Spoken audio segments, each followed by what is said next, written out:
Homo Deus, donc la suite de Sapiens, plus connue sous le nom de Sapiens 2. Aujourd'hui, on va extraire le nectar de ce livre, n'est-ce pas, Georges ? Tout à fait. Donc, je ne sais pas si vous vous souvenez, mais Sapiens, donc on a fait 2 épisodes dessus, partie 1, partie 2. Et en gros, ça se finissait sur une espèce d'ouverture vers le futur, où il disait qu'est-ce que c'est l'homme augmenté. Et donc, il disait on va devenir des dieux grâce soit à la biologie, soit en téléchargeant notre esprit dans du silicium, dans des PC, soit en s'hybridant avec des machines. Et quand j'ai vu le livre Homo Deus, je me suis dit j'ai pas du tout envie de lire ça, et ça va vraiment être de la merde, et ça va être chiant comme la pluie. Parce que je me suis dit en fait qu'il allait continuer dans le délire, voilà, alors que c'était pas mon chapitre préféré dans Sapiens. Et là, je tiens à m'excuser à Yuval, auprès de Yuval, parce que son bouquin, son bouquin il est trop bien en fait. Et du coup je me repens. Yuval accepte mes excuses. Et donc ouais, en général, les retours que j'ai eus, c'est que les gens disent que c'est pareil ou que c'est moins bien que Sapiens. Mais Yuval ne les écoute pas. Il ne possède pas la seule vraie pensée. Mais du coup, tu peux rappeler un peu, c'était quoi si c'est la suite de Sapiens, tu peux rappeler un peu de quoi Sapiens parlait pour qu'on sache un peu. En fait, le truc, c'est que Sapiens, il fait une espèce de chronologie depuis le début de l'humanité, et après il ouvre sur le futur. Il y a pas mal de trucs intéressants dans Sapiens, typiquement son approche des religions et un peu comment il décrit les sociétés. Mais ici, moi je suis pas du tout d'accord avec le fait que ce soit la suite en fait.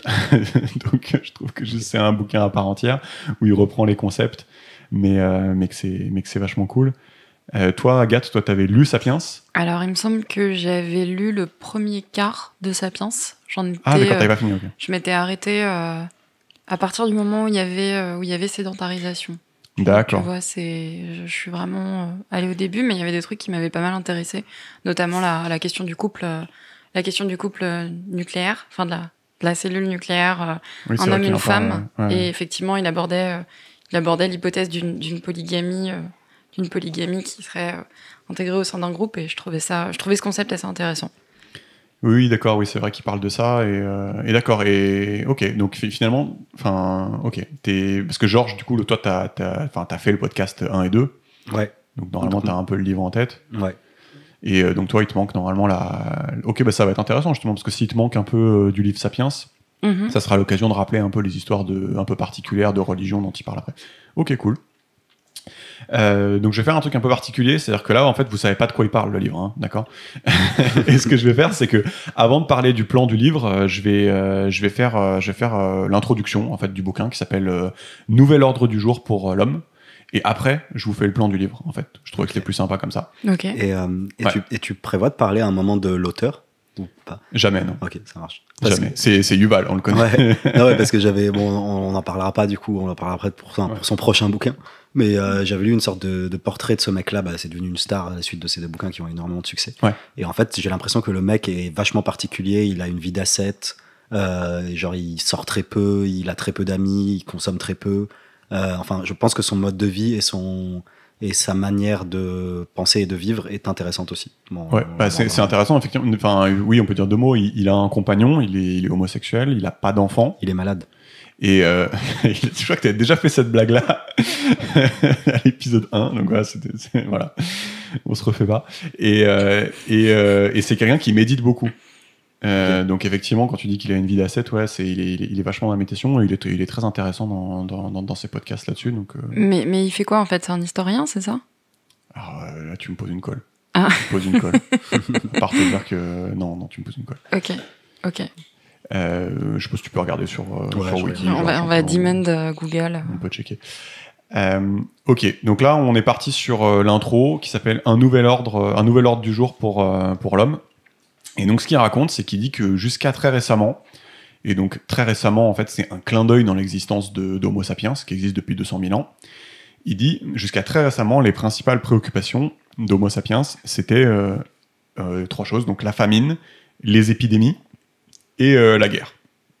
Et il dit que ça aujourd'hui c'est fini. Donc selon Yuval, maintenant il y a 3 nouvelles préoccupations. Donc 1, échapper à la mort, 2, le bonheur, et 3, devenir des dieux.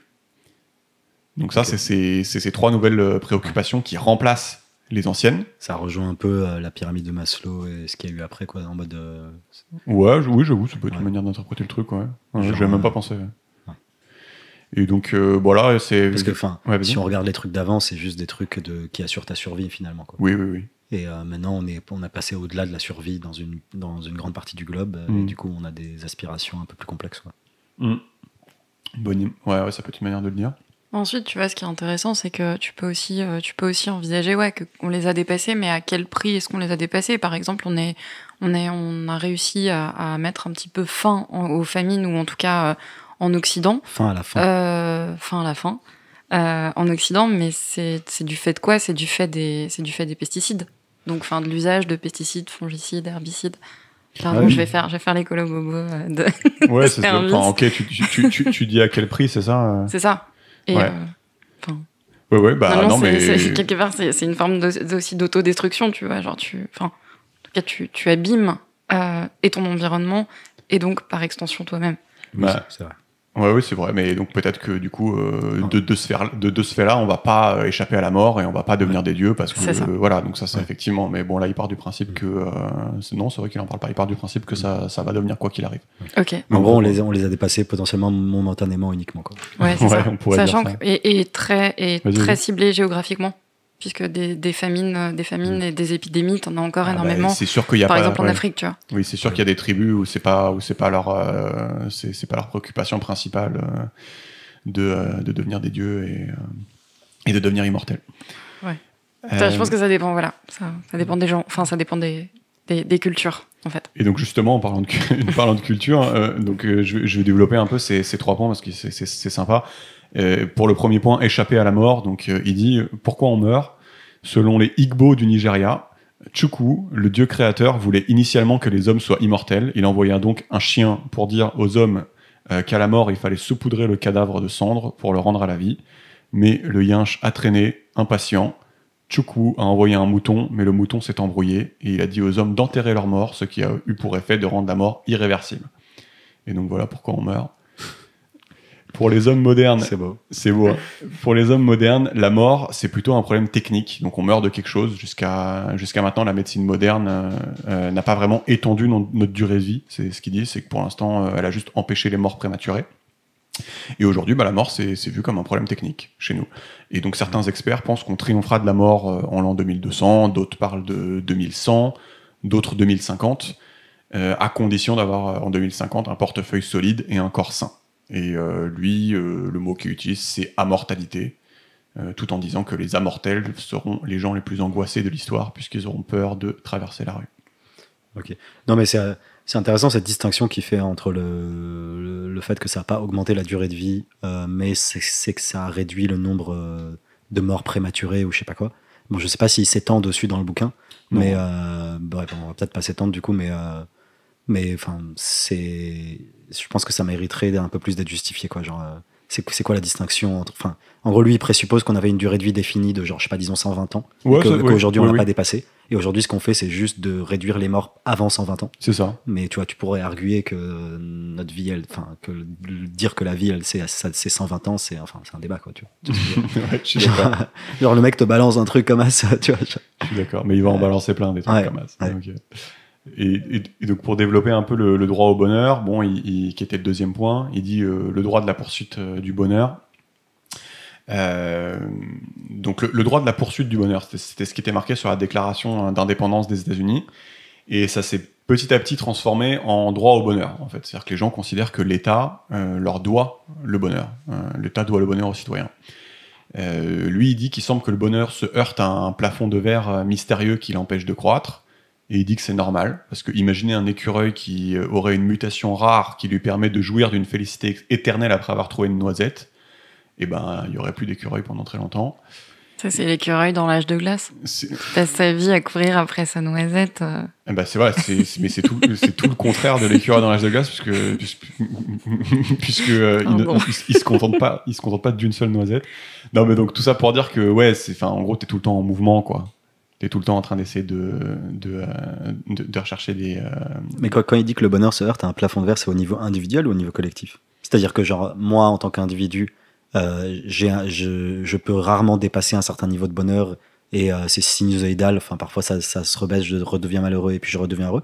Ou c'est en tant que collectivité, il y a toujours 60% des gens qui sont heureux et 40 malheureux. Et ça non, mais là, c'est juste ce qui veut dire, c'est que l'écureuil, il avait envie d'avoir une noisette.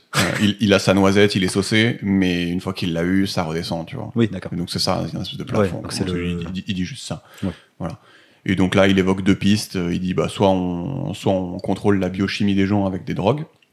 Et donc, il dit un truc intéressant, il dit « Certaines drogues sont interdites car elles représentent une menace existentielle pour l'ordre économique et social.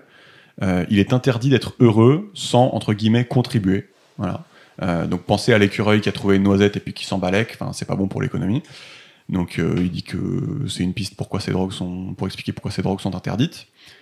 Donc ça, c'est le premier point. Et le deuxième point, il dit une autre piste du bonheur, c'est celui de Bouddha, c'est abandonner la poursuite des sensations agréables et les regarder de façon détachée. Voilà. Mais en fait, je trouve qu'il soulève vachement de concepts intéressants, mais c'est un peu dommage parce que c'est un peu dommage d'en soulever autant peut-être. Parce que genre chaque truc, moi j'ai 1000 trucs, j'ai 1000 questions sur chaque truc qui sort. Je sais, ça se voit. Il est insupportable. Tu vois. non mais tu vois, par exemple rien que le fait de dire que certaines drogues sont interdites parce que ça réduit le niveau de consommation. Ouais. Et en fait réduire le niveau de consommation c'est très dangereux. Ouais. Ça déjà c'est extrêmement intéressant. Ouais. Je pense personnellement que c'est pas vrai que la plupart des drogues sont interdites juste parce que c'est mauvais pour la santé. Ouais. Mais si c'était vrai, ce serait extrêmement intéressant, tu vois. Ouais. Et bref. Ouais. Mais du coup, effectivement, il balance que des trucs intéressants, mais on va les garder pour quand on va commencer le livre, je pense. Parce que sinon, sa drogue m'intéresse, ce qui rend heureux sans aucun effet sur la santé. je veux bien. Et il médite. Ouais, il médite, c'est vrai. Mais il y a des addictions à la méditation. Mais tu pourras lui dropper un truc sur son Facebook. Allez. Alors, ensuite, il dit hisser les humains au niveau des dieux, ça c'était le 3e point, donc génie biologique, génie cyborg, génie non organique, ça on en a parlé. Il dit qu'il faut plutôt penser aux dieux grecs et pas aux dieux tout-puissants, donc des dieux avec des faiblesses mais qui ont une grande puissance. Même aujourd'hui, on se rend pas compte parce qu'on baigne dedans, mais on fait quand même un certain nombre de trucs incroyables. Enfin, voilà, tu filmes ta sextape avec ton smartphone. Tu détruis ta carrière politique. Non, mais enfin, tu fais des trucs. Enfin, on se rend pas compte en fait, mais c'est quand même de la folie. Aujourd'hui, solidarité avec Griveaux. Putain, ouais. Reste fort. Non, mais ouais, c'est ça. Ce que tu dis, c'est que genre les individus dans 10 ans ou dans 20 ans, ils nous paraîtront comme des dieux par rapport aux compétences qu'ils auront. Ouais, c'est ça. Mais quand tu compares nous versus les mecs d'il y a 20 ans. Mais ce qu'il dit, c'est que déjà aujourd'hui, en fait, on fait des trucs de ouf. Par rapport aux mecs d'il y a 30 ans. Bah oui. Ouais, mais c'est des objets qui font des trucs de ouf, c'est pas nous. Nous-mêmes, c'est parce qu'on est, enfin, il y a une espèce de continuité mécanique à l'intelligence humaine, tu vois. Pardon, peut-être que je devance. Non, mais c'est ce qu'il appelle le génie cyborg, en fait. Ouais. Hein, tout ce qui permet de s'associer à des machines pour aller plus loin. Enfin, en fait, c'est dans son, dans le giron de ce qu'il décrit, donc il y a pas de souci. Mm-hmm. Et voilà un truc intéressant, mais qui est important pour la suite du livre, c'est qu'il dit que les structures de l'esprit, en fait, ça reste les mêmes, en fait. C'est-à-dire qu'elles n'ont pas évolué. Mais c'est un peu ce que tu dis, en fait. C'est pourquoi on peut se reconnaître dans une pièce de Shakespeare. Donc, on peut faire une pièce de Shakespeare où les gens portent des jeans et ils ont des comptes Facebook. Ouais. Et voilà, tu vas quand même t'identifier à eux parce qu'ils ont les mêmes soucis. Mais lui, ce qu'il dit, c'est qu'à un moment, la technologie va permettre de modifier l'esprit humain. Et à ce moment-là, Homo sapiens va disparaître et l'histoire humaine va toucher à sa fin. Et à ce moment-là, on ne se reconnaîtra plus dans Shakespeare parce qu'en fait, on va commencer à toucher carrément à l'esprit humain. Et il dit, bon, pas de panique, l'ascension de Sapiens sera progressive. Dans la quête de la santé, du bonheur et du pouvoir, donc les 3 thèmes ciblés, les hommes se mettront à modifier petit à petit leurs traits jusqu'à ce qu'ils ne soient plus humains. À un moment, bim, on se rendra compte qu'on n'est plus le même animal. C'est intéressant ça, c'est-à-dire ce qu'il dit, c'est que nos sentiments et notre manière de penser et les états mentaux par lesquels on passe dans la vie, ils sont à peu près constants parce que notre biologie, elle évolue très lentement. C'est ça. Et du coup, c'est pour ça que les fables ou les contes ou la Bible ou divers trucs nous parlent encore aujourd'hui, malgré le progrès technologique. Et ce qu'il dit, c'est qu'à un moment, le progrès technologique va être tel que ça va modifier notre composition même biologique ou cérébrale, et que du coup, ce genre de femme ne nous parlera plus parce que nos émotions et nos états mentaux seront complètement différents d'aujourd'hui, quoi. Ouais, c'est ça. Et il donne une date. Non, mais je veux dire, est-ce qu'il estime un certain niveau, est-ce qu'il non, pas cale vraiment, une parce date, qu'il est-ce qu'il envisage un moment? Parce qu'il dit que ça va aller petit à petit, donc, d'ailleurs, il dit que ça a déjà commencé, que ça va aller petit à petit, et qu'à un moment, là, il donne pas de date, il dit on va se rendre compte qu'on n'est plus le même animal. Et mais donc là, je suis toujours dans l'intro du livre, parce que toutes les questions que vous posez, en fait, après, voilà, on va revenir dessus. Putain, on est à l'intro. On est à l'intro, ouais. Donc bon, allez, je termine l'intro alors rapidement, qui est, oh là, et en plus, non, ça va même pas être rapide. Bon, il dit, est-ce qu'on a possibilité de freiner ? Il dit qu'on n'a pas forcément possibilité de freiner parce qu'il n'y a pas de différence claire entre guérison et amélioration. Hein. Donc tout commence avec des parents où tu vas avoir un risque pour l'enfant avec leur profil génétique, donc ils vont faire une fécondation in vitro. Pourquoi est-ce qu'ils en feraient pas plusieurs en même temps pour augmenter leurs chances? Pourquoi ne pas choisir le meilleur? Et petit à petit, en fait, tu vois, il n'y a pas vraiment de distinction entre guérison et amélioration, donc il n'y a pas vraiment possibilité de freiner, ou en tout cas c'est compliqué. Mais putain, ça aussi. Ouais, non mais. Ouais. Non mais c'est abordé ça. Ouais. Hein non, après, vous pouvez y on va aller. pouvoir en parler. Vous pouvez y aller. L'eugénisme, c'est ça. C'est ça, l'homme augmenté, quoi. Ouais, puis c'est qu'il y a des choix éthiques derrière. Enfin, tu vois. Genre, ce que je veux dire, c'est que si tu te dis, il n'y a pas de différence et du coup, je laisse le progrès et la technologie débrider, enfin, ce que je veux dire, c'est que tous les jours, dans toutes les sociétés aujourd'hui, on fait plein de choix éthiques qui brident partiellement le progrès ou qui brident l'usage des technologies. Voilà. Et ça, là, aujourd'hui, ça existe déjà. Voilà. Et donc, il peut pas dire il n'y a pas de différence et on va pas faire ces choix-là puisqu'on les fait déjà aujourd'hui. Il n'y a aucune raison qu'on continue pas à les faire. Ouais, mais ce qu'il essaie de faire passer comme message, c'est que ça, c'est une sorte de ralentissement. Genre le clonage humain, c'est interdit aujourd'hui parce qu'on a fait ce choix de je sais pas quoi, tu vois, où il y a plein d'autres trucs un peu techno qui sont interdits, tu vois. Lui, son postulat, c'est que, ok, il y a des gens qui freinent, mais qu'ils pourront pas freiner éternellement. En tout cas, c'est l'impression qu'il a. C'est la marche de voilà, c'est ça.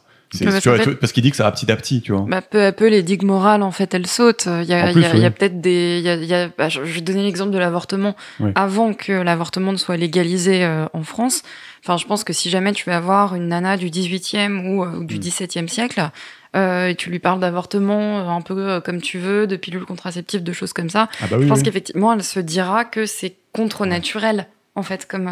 Mais c'est ça. Mais parce que c'est amoral, quoi.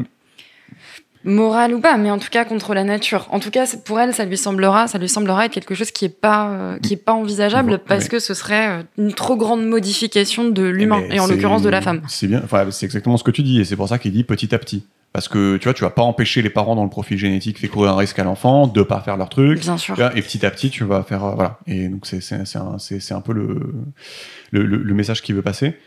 Et donc il dit pourquoi j'écris ce livre en fait, pourquoi je dresse ce tableau. Enfin du coup il va le dresser dans les chapitres suivants.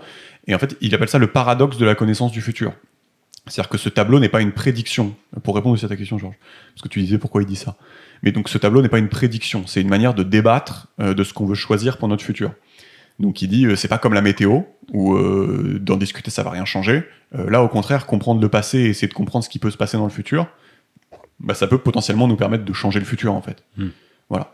Donc, oui, d'accord. Voilà. Ça rejoint un peu ce qu'on dit sur le fait qu'il y a quand même un certain nombre de choix à faire et de possibilités de cadrer le progrès, quoi. Exactement. Donc, je t'ai un peu rembarré un peu vite parce qu'en fait, c'est ce que tu disais, c'était carrément on point. Et donc, pour finir sa petite intro, il a un chapitre que j'adore qui s'appelle Une brève histoire des pelouses. Et c'est vraiment top pour lier un peu ce qu'on vient de dire parce qu'il dit donc un jeune couple qui se fait construire une maison demande à l'architecte de prévoir une pelouse. Pourquoi ? Parce que c'est joli. Le gazon bien entretenu à l'entrée des châteaux était le symbole d'une position que personne ne pouvait truquer car c'était un gaspillage de terre, de temps, de travail pour entretien. Voilà. Les hommes sont arrivés à associer le pouvoir politique aux pelouses.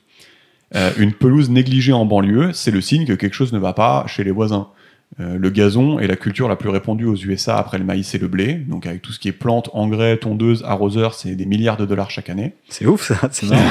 Il a droppé la stat. Il drop, et non, il est pas mal ce chapitre. Et il dit la meilleure façon d'apprendre l'histoire, c'est pas, enfin, ce que tu peux faire de mieux en apprenant l'histoire, c'est pas forcément pour prédire le futur, mais c'est peut-être pour se libérer du passé et imaginer d'autres types de futurs.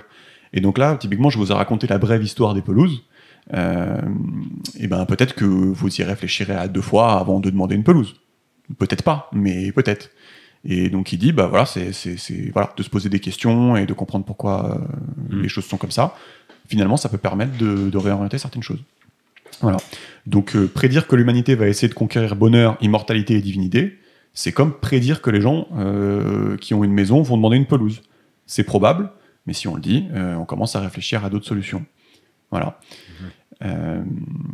Ouais, c'est intéressant, c'est de dire que c'est la voie avec le moins de friction, enfin la voie naturelle, ce serait ça. Et après, voilà, si on fait rien, c'est ça qui va se passer. Ouais. Et à décider si on décide de faire quelque chose ou pas, quoi. Voilà. Et qu'est-ce qu'on doit faire. C'est ça. Et donc là, on a fini l'intro. Et donc, je vais parler du plan du livre, qui est... mon premier chapitre s'appelle « Homo sapiens conquiert le monde ». Et en fait, c'est un chapitre où il essaie de s'interroger, c'est quoi un homme en fait ? C'est quoi la différence avec les animaux ? Est-ce qu'on est particulier ? Est-ce qu'on n'est pas particulier ? Et déjà, comprendre ça, c'est important pour toutes les questions qu'on a posées en introduction et pour la suite. Est-ce qu'on a quelque chose de spécial, de divin ? Moi, j'ai quelque chose de spécial après vous. À part Georges. Enfin, mais il l'avait pas dit déjà dans Homo sapiens, ça, au moment où il parlait en fait qu'on était sans doute l'une des seules espèces d'animal à avoir la capacité à... conceptualiser l'abstrait. Ouais, il avait dit ça. Ouais. Ah, elle t'embouche ouais, un peu. C'est pas mal. Comment elle suit. C'est pas mal, c'est pas mal.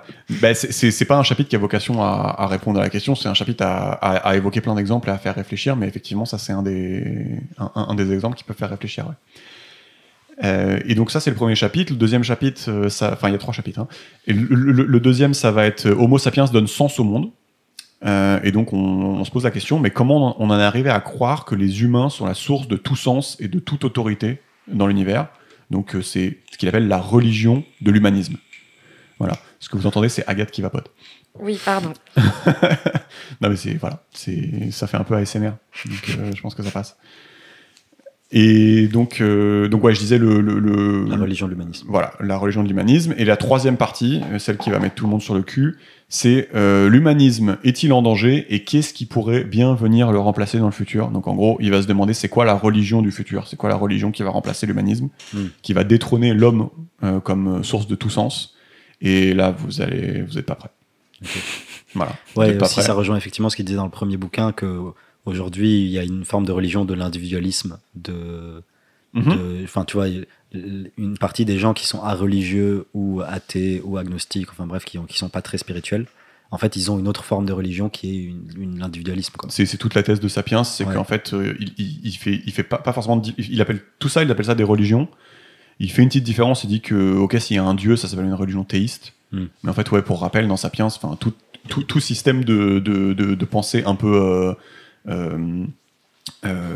infondé, on va dire, non démontré, mais qui part de certains postulats. En fait, c'est une religion. Okay. Mais par exemple, le consumérisme, il considère que c'est une religion. Tout à fait, ouais. Il dit que notre religion, c'est du consumérisme romantique. Notre religion à nous.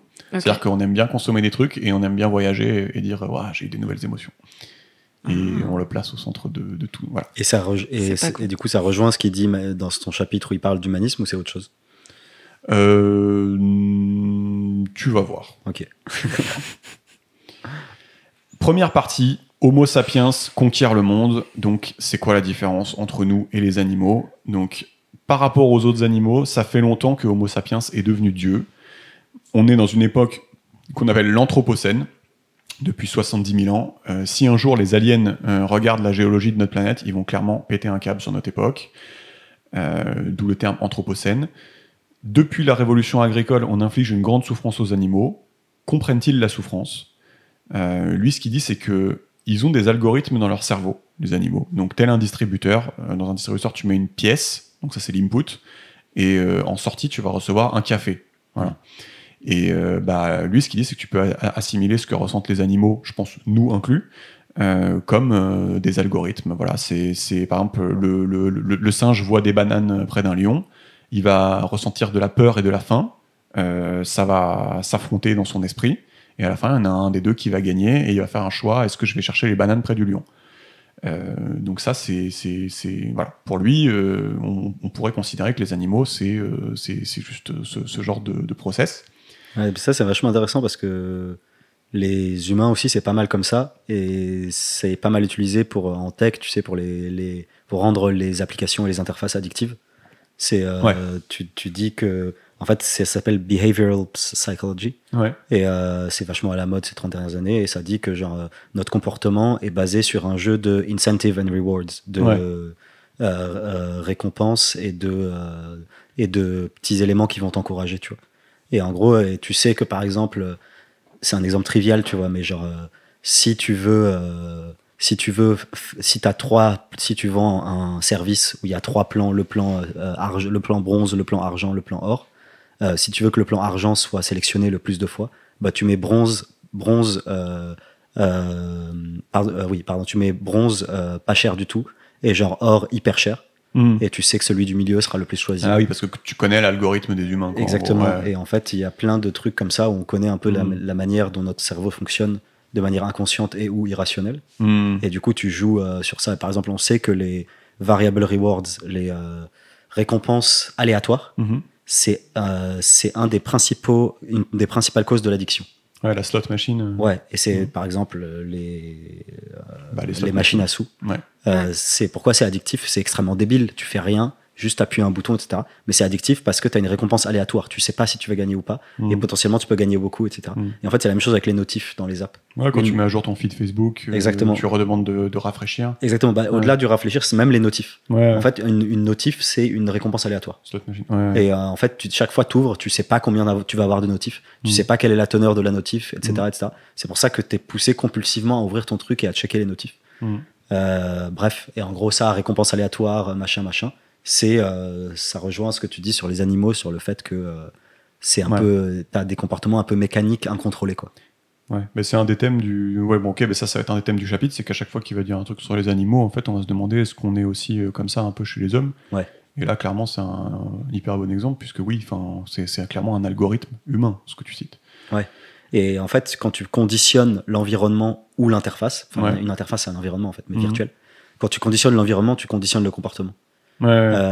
Et c'est un sujet vachement prégnant aujourd'hui avec tous les écrans et tous les machins, parce que t'as des gens hyper intelligents dont le seul métier est de conditionner l'environnement pour que tu restes le plus possible dessus, quoi. Et c'est la même chose avec les jeux vidéo free to play. Tu sais, le modèle des jeux vidéo, ça a transitionné de un achat ponctuel où j'achète un jeu à 50 € et c'est fini, à aujourd'hui le jeu est gratuit, mais j'ai des microtransactions à l'intérieur. Genre, je peux acheter des skins, je peux acheter une nouvelle cape pour mon dragon noir aux yeux bleus, je peux acheter un mec stylé, tu vois. Et du coup, en fait, le jeu est gratuit, mais ces microtransactions, elles apparaissent à différents moments dans ton interface.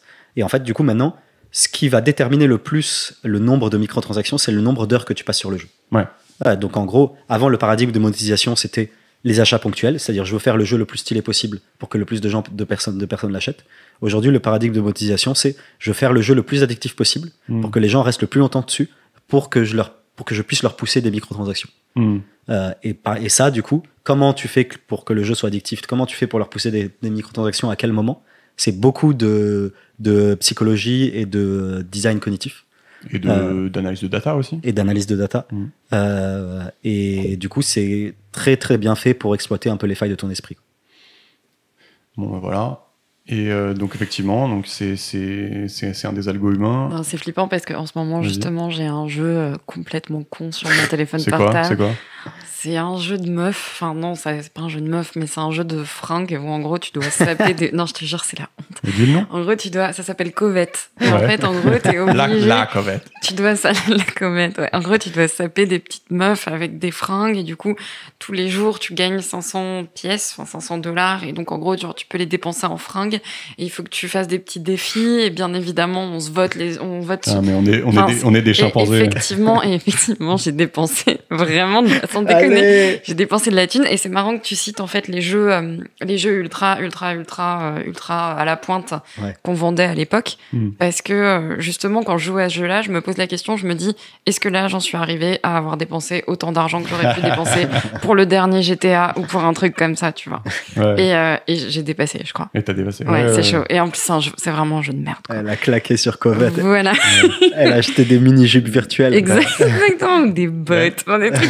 Mais c'est ça, c'est un jeu de merde, mais ils sont devenus meilleurs à extirper, à exploiter la psychologie et extirper de l'argent. Ouais, et effectivement, t'as de ouf ce schéma de la récompense si jamais t'as fait une belle tenue et que du coup les autres meufs qui sont aussi accro que toi ont voté pour toi, tu vois. Yes. Donc lui, ce qu'il va dire, c'est que avant l'agriculture, on était animiste, donc on respectait les animaux, la forêt, tout ça. Et après, on est devenu théiste, en fait, quand on a commencé à s'en battre les couilles des animaux et de la forêt. Et donc, on a relégué les animaux à des êtres inférieurs sans âme. Et lui, ce qu'il dit, il dit un truc marrant, il dit, dans la langue Nayak, je sais pas ce que c'est, un être vivant qui possède une personnalité unique est Mansan. Et donc, quand un anthropologue questionne les Nayak, il demande, mais qu'est-ce qui est Mansan et qu'est-ce qui est pas Mansan? Et donc, ils vont te dire, l'éléphant, c'est Mansan. Il vit dans la forêt, comme nous. Les cerfs et les tigres, c'est Mansan aussi. Et donc, tu lui demandes, et les vaches et les poulets, est-ce que c'est Mansan? Et il fait, non, c'est pas Mansan, les vaches et les poulets. Je les bouffe. Et les arbres de la forêt, il fait, oui, s'ils vivent longtemps, c'est Mansan. Et les théiers, je les cultive, les théiers, pour vendre les feuilles de thé et pour acheter au magasin ce dont j'ai besoin. Ils ne sont pas Mansan. Et donc, ce qu'il veut dire, c'est que, c'est-à-dire qu'on perd cette espèce de révérence pour les animaux et pour la nature, en fait, quand ça nous arrange. En fait, c'est quand, à partir du moment où tu commences à le dominer. Ouais, c'est la domestication ou la culture. Donc, c'est ça qui est intéressant, en fait, c'est qu'à partir du moment où tu as un ascendant très fort sur une espèce, que ce soit végétale ou animale, en fait, ça arrête d'être Mansan. Ça arrête d'être Mansan. C'est ouf. C'est la même chose dans un couple. Exactement, genre. Exactement. Le couple, il n'est pas Mansan. Est-ce que tu es toujours Mansan? Ouais, je pense que je suis méga soyez Mansan. C'est moi le Mansan du couple. Moi, je fais le Mansan et toi, tu fais le pas Mansan. Je vous fais une belle citation du livre qui résume ce qu'on s'est dit. Il dit « Au cours de la révolution agricole, l'humanité avait réduit au silence les animaux et les plantes et transformé le grand opéra animiste en un dialogue entre les hommes et les dieux. Au cours de la révolution scientifique, l'homme réduit aussi les dieux au silence. Le monde était dorénavant un one-man show. » En même temps, il y a énormément de scientifiques, notamment des scientifiques très très brillants, genre les espèces de grosses tronches, qui sont quand même pas loin d'être déistes, tu vois, qui en fait finalement face à l'immensité de la création ont quand même un petit peu de difficulté à dire ça c'est juste le hasard, la théorie du grain de sable dans l'huître, des trucs comme ça, tu vois, genre ils ont quand même une pensée, est-ce que c'est Gaïa ou des trucs comme ça, j'en sais rien, mais il y a quand même ce truc qui revient en fait à partir du moment où tu commences à avoir une connaissance hyper vaste de la création, à t'interroger finalement sur l'existence quand même de quelque chose au-dessus, tu vois. Bah oui, après je pense que c'est pas incompatible. Là, il parle de tendance de fond en fait. Donc comme après l'invention de l'agriculture, tu peux toujours trouver des mecs qui respectent la nature et qui trouvent une certaine forme d'animisme toujours séduisante. Bon là c'est pareil, effectivement. Mais là c'est plus une tendance de fond qui décrit. Il dit alors que les théistes adorent les dieux, les humanistes adorent les humains. Mais ces dernières années, nous manifestons soudain un intérêt inédit pour le sort des formes de vie inférieures, peut-être parce que nous sommes sur le point d'en devenir une. Je vais faire à chaque fois quand il drop le mic. Alors, quid de l'étincelle humaine? Parce que je suis un mec qui dit quid. Quelle est cette étincelle qui justifie notre statut unique moral par rapport aux autres êtres vivants?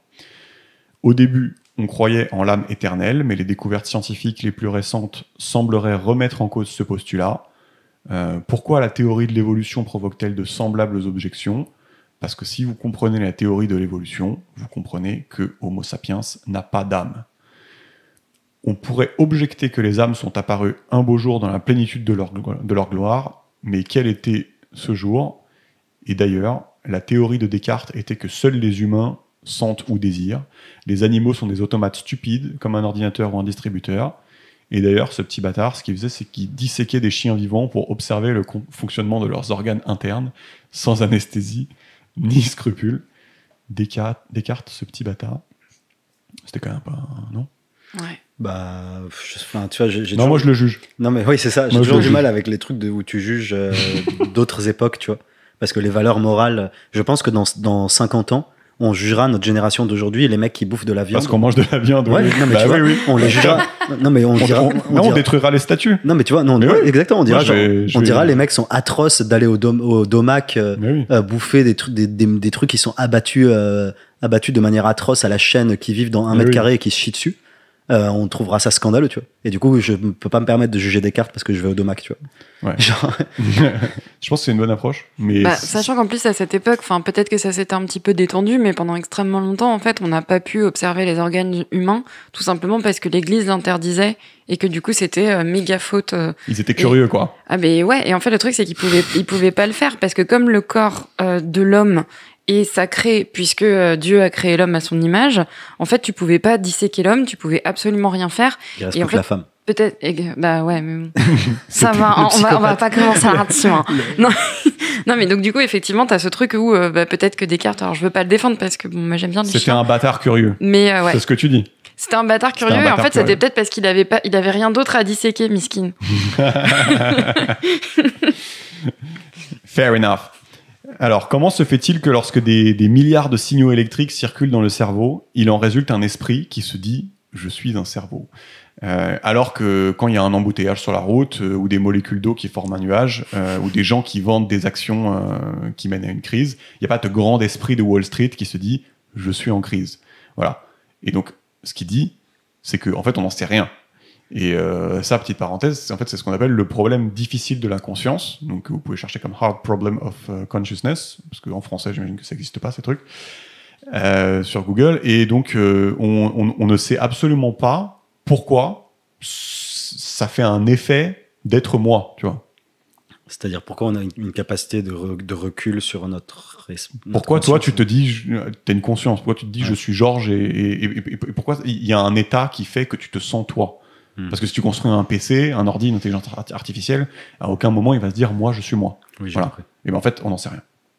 En fait, quand je dis on n'en sait rien, c'est qu'on sait qu'il y a un certain nombre d'animaux qui ont cette capacité, enfin dont nous, ou d'espèces qui ont cette capacité, mais on ne sait pas pourquoi et qu'est-ce qui fait que tu as cette Voilà. capacité ou pas. C'est ça. Ok. Et donc il dit qu'il y a un truc qui s'appelle le test de Turing. Donc quand tu discutes avec un ordinateur, une intelligence artificielle, si tu sais pas faire la différence, et ben tu dis que il a passé le test de Turing. Et que en gros, vu que tu sais pas faire la différence, c'est en gros la forme d'intelligence artificielle ultime quelque part. Voilà. Juste pour clarifier, c'est en gros, tu parles à quelqu'un Ouais, et à la fin, tu dois dire, ok, est-ce que tu as parlé à un être humain Ah ou oui, à oui. une intelligence artificielle Mm. Et si tu dis, je ne sais pas, ou tu dis, j'ai parlé à un être humain alors que c'est une intelligence artificielle, dans ce cas-là, l'intelligence a passé le test de Turing parce qu'elle a réussi à se faire passer pour un humain de manière suffisamment crédible. Voilà. Et après, il y a des critères un peu particuliers, un peu spécifiques.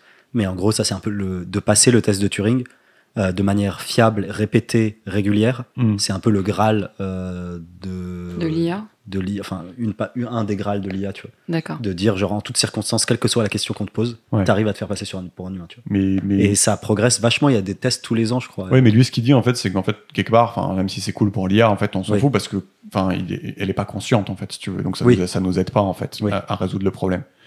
Ah oui, Et, tu veux dire que genre le fait de passer le test de Turing ne ça aide. constitue pas Bah oui. un critère pour dire il Ouais. a une conscience ou pas. La lumière peut être éteinte. C'est en général, c'est cette phrase qu'on utilise pour dire, ouais, le truc est peut-être intelligent, mais il y a pas un état qui est d'être cette chose, tu vois. Oui, c'est vrai ça. Voilà. Et puis même le test de Turing, c'est basé sur le fait, sur notre interprétation à nous. C'est-à-dire, est-ce qu'on est capable de faire le distinguo. Oui, ça n'a Mais rien à voir, en fait. Voilà, ça n'a rien à voir avec le fait d'avoir une conscience. Oui. Mais est-ce qu'il détaille, par exemple, quels sont les autres animaux qui sont dotés de ça? Est-ce que tous les animaux sont dotés de ça? Est-ce qu'il y a que nous? Non, mais on n'en sait rien, en fait. C'est ça le truc. Ouais. Et il y a un essai d'un hyper connu d'un philosophe qui s'appelle Nagel, où il dit qu'est-ce que ça fait d'être une chauve-souris, tu vois. Et il dit, en fait, t'as un sonar et tout. Et en fait, c'est un essai vachement important sur les histoires de conscience. Mais au final, en fait, t'en sais rien. Tu peux juste présupposer. Et même moi, je pourrais dire, en fait, j'en sais rien si vous deux vous êtes conscients. Tu vois, mais tu peux partir du postulat que ouais, on est des humains, on se ressemble, et donc du coup, il y a de grandes chances que vous soyez conscients. Ouais. Mais Ou après, alors t'es dans un test de Turing à grande échelle. Et... Voilà. Ouais. Bah, c'est vrai que là, on rentre dans des débats philosophiques. Enfin, moi, déjà, le concept de conscience, je suis pas du tout assez renseigné. Est-ce que tu comprends quand même que on n'en sait rien du tout, quoi. Faut vraiment comprendre que c'est un truc qui est totalement hors de notre portée aujourd'hui, quoi, de comprendre je comprends. pourquoi ça fait quelque chose d'être, tu vois. Je comprends, mais après, j'avais vu vite fait dans un documentaire animalier que, il y a le test du miroir. Genre, il y a certains animaux, ils les foutent devant le miroir, et s'ils arrivent à se connaître dans le miroir, ils considèrent que waouh, ils ont une conscience, tu vois. Bah, par exemple. Ça, mais tu vois, je suis pas capable de faire avancer la réflexion parce que même déjà la définition de conscience, je sais pas trop ce que c'est. Bref, tu vois. Non, mais ok, elle a bien. Voilà, encore une fois, ce chapitre, il est fait pour faire réfléchir et pour qu'on se compare aux animaux. Donc là, c'est ce qu'on fait. Ensuite, il dit. En tout cas, c'est vrai qu'un animal qui se reconnaît pas dans le miroir, je suis en mesure de dire qu'il est pas il est pas trop conscient. Ben, je sais pas. Non, mais voilà. Ah oui, ou peut-être juste il voit pas, mais il est conscient. Peut-être que ça fait quelque chose d'être cet animal. Tu vois, je sais rien. C'est vrai. Donc, il dit l'homme est le seul animal qui se comprend comme un être durable dans le temps. Un écureuil ne fait pas des réserves de noisettes car il s'est fait bifler l'hiver dernier. Même le premier hiver, l'écureuil il fera des réserves de noisettes. Donc ça, on pourrait dire, c'est un truc humain de faire ça. D'avoir une capacité à se projeter. Ouais, c'est-à-dire que de se comprendre comme un être durable dans le temps. Oui, c'est ça, donc une capacité à se projeter. Mais il dit que Santino, un chimpanzé du zoo de Furvik en Suède, il se fait des petits kiffs et il lance des cailloux sur les visiteurs pour tromper son ennui. Mais lorsque les visiteurs ont appris à se méfier de lui, il adopta une nouvelle stratégie. Il prépara ses cailloux à l'avance. Il les cacha sous du foin et attendit patiemment que les victimes soient à proximité pour recommencer à les lapider. Donc, prépare-t-il l'avenir ou agit-il avec un algorithme non conscient ? Voilà, la question est ouverte, mais en tout cas, on peut se demander. Et est-ce que tu peux juste mettre une vidéo, genre, s'il te plaît, parce que c'est vraiment goldé. Tu tapes Monkey Fairness France de Waal. Ouais, ça, je tenais absolument à vous le montrer parce que c'est vraiment la meilleure vidéo que j'ai jamais vue. Ouais, c'est ça. Ok. Ah. Et donc là, on n'a aucun accès à Internet. Stylé. Ok. Tu sais que si tu appuies sur la barre espace, tu peux jouer avec le dinosaure. C'est cool. On n'a pas accès à Internet. Résume-nous. Du coup, non, la vidéo est trop bien. En gros, c'est une vidéo où tu as deux singes dans une. Ils sont petits, en plus, ils sont trop mignons. Dans une cage. Et en fait, ils ont appris si ils te donnent une pierre, l'expérimentateur va prendre la pierre, il va dire merci, et il va leur donner un concombre en échange. Voilà. Donc, ils ont appris à faire ça. Et donc, ils font ce truc-là jusqu'au jour où ils sont en plein milieu de l'expérience, et à un moment, le singe de la cage d'à côté, il donne une pierre à l'expérimentateur, et l'expérimentateur lui donne un raisin à la place du concombre. Et donc l'autre singe, il le regarde du genre what the fuck, tu vois, parce que le raisin c'est stylé, tu vois. Ouais, il préfère de loin de loin le raisin. Que les chimpanzés préfèrent de loin le raisin. Voilà. Et la vidéo elle est magique parce que du coup après l'autre singe qui a vu que l'autre avait eu un raisin donne le caillou à l'expérimentateur et l'expérimentateur il le regarde et il lui donne un concombre. Et là tu vois le singe genre prendre le concombre, le regarder comme as, tu vois, regarder le gars, lui jeter à la gueule et genre sauter sur les barreaux de la cage et commencer à s'exciter comme un ouf. Genre tu sais, il est tout petit, il est trop mignon. Et genre il le refait 2 fois et c'est la meilleure vidéo du monde. Ouais. Et donc, en gros, c'est-à-dire que les chimpanzés ont une certaine conception de la justice, quoi. C'est ça, c'est ce que j'allais dire. Exactement.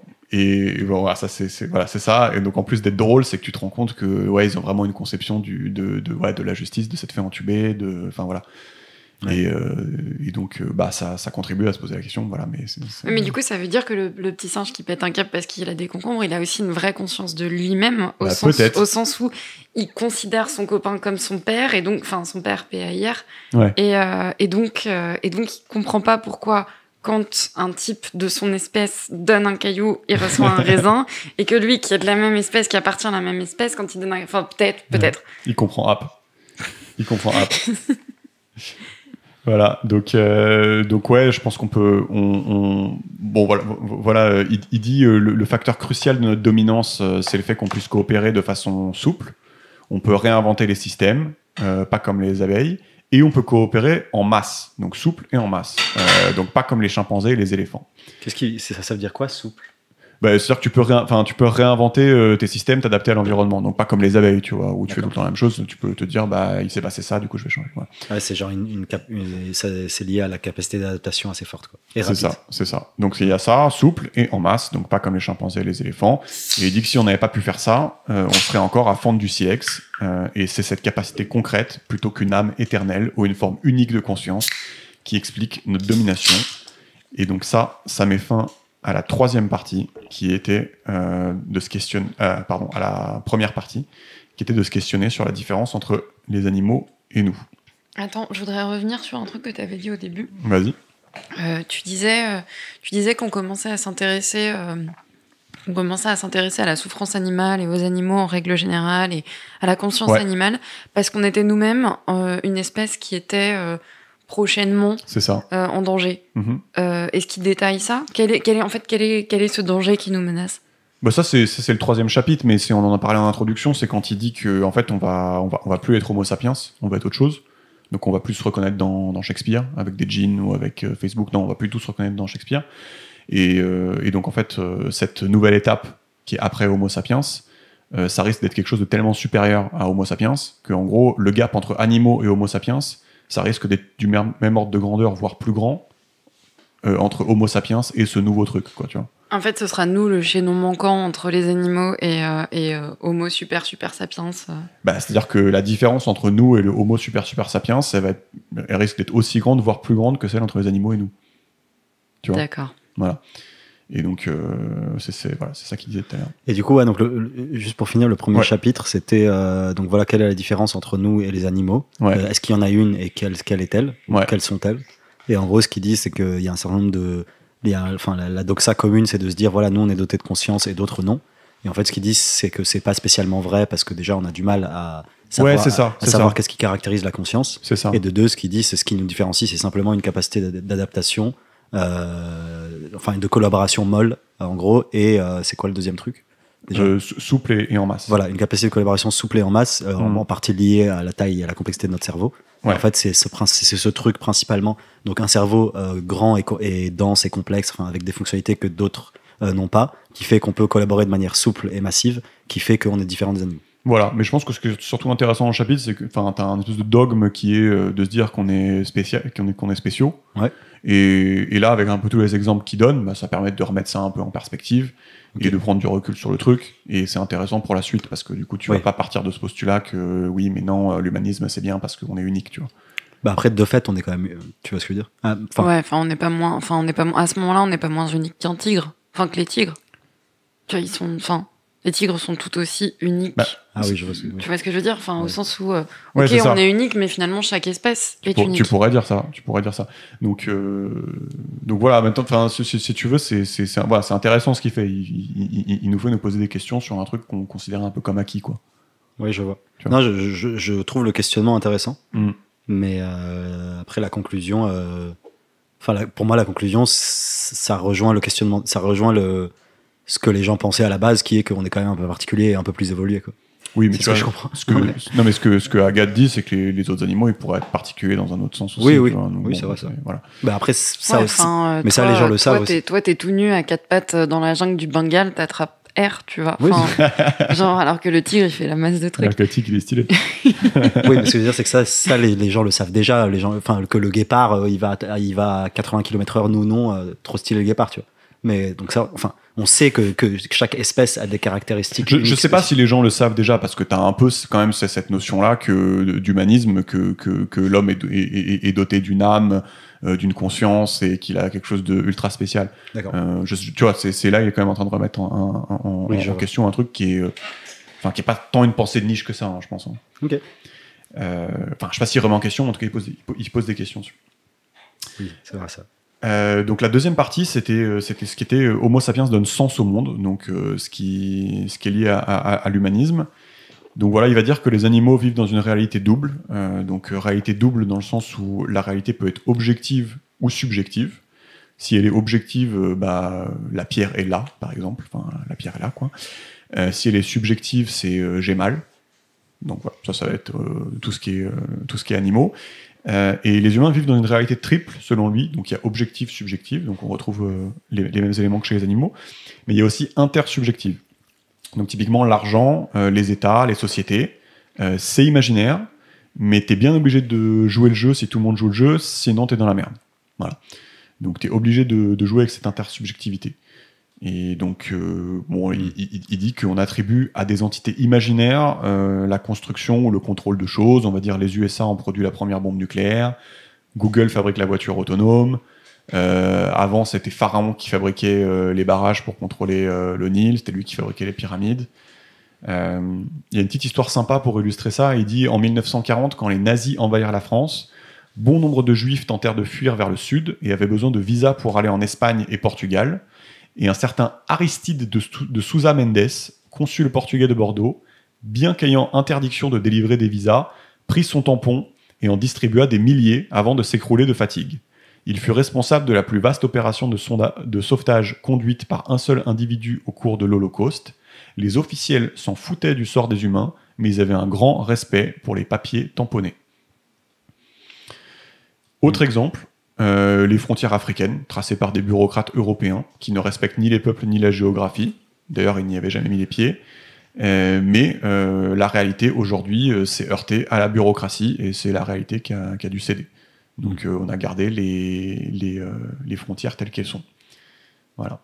Donc en gros, il dit une des spécificités humaines, c'est la capacité à construire un imaginaire collectif qui est partagé par une grande partie des gens. Quoi. Et il dit le pouvoir de coopération des réseaux humains dépend d'un équilibre délicat entre réalité et fiction, en fait. Voilà. Mais en fait, ce qu'on définit là, c'est l'État. C'est cette espèce de pouvoir supra-humain qui permet de nous régir tous ensemble. Ça va plus loin, c'est ce qu'il dit, c'est l'intersubjectivité, c'est les fictions qui sont partagées par tout le monde et qui, du fait qu'elles sont partagées par tout le monde, prennent une importance objective.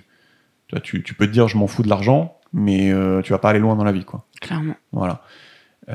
Donc c'est la monnaie. Si vous protestez que c'est sans valeur, vous n'irez pas bien loin. Les diplômes, vous pouvez dire c'est du papier, mais on va vous dire non, tu rentres pas, quoi, si t'as pas ton diplôme. Les saintes écritures, un sage les étudiera, deviendra expert, sera nommé juge, son successeur aussi. Vous pouvez protester que les saintes écritures sont fausses, mais vous n'irez pas bien loin. Voilà. Et il dit, une fois qu'on a compris ça, parce que ça c'est un peu du sapiens, hein, tout ce qu'il dit là. Ça, c'est un peu et puis pour moi c'est un peu le corollaire de la à partir du moment où tu collabores, très souvent mécaniquement tu te crées ce genre de... Ah bah oui. Après, à plus ou moins grande échelle, genre nous, les humains, vu qu'on est interconnectés et qu'on collabore comme des porcs, on a créé 1000 trucs un peu abstraits. Ouais. Mais j'imagine que même les animaux, j'en sais n'importe quoi, genre les fourmis, si elles collaborent pour construire un barrage pour protéger la fourmilière et tu casses le barrage il revêt une importance symbolique. Enfin, ah bah non, c'est une importance objective.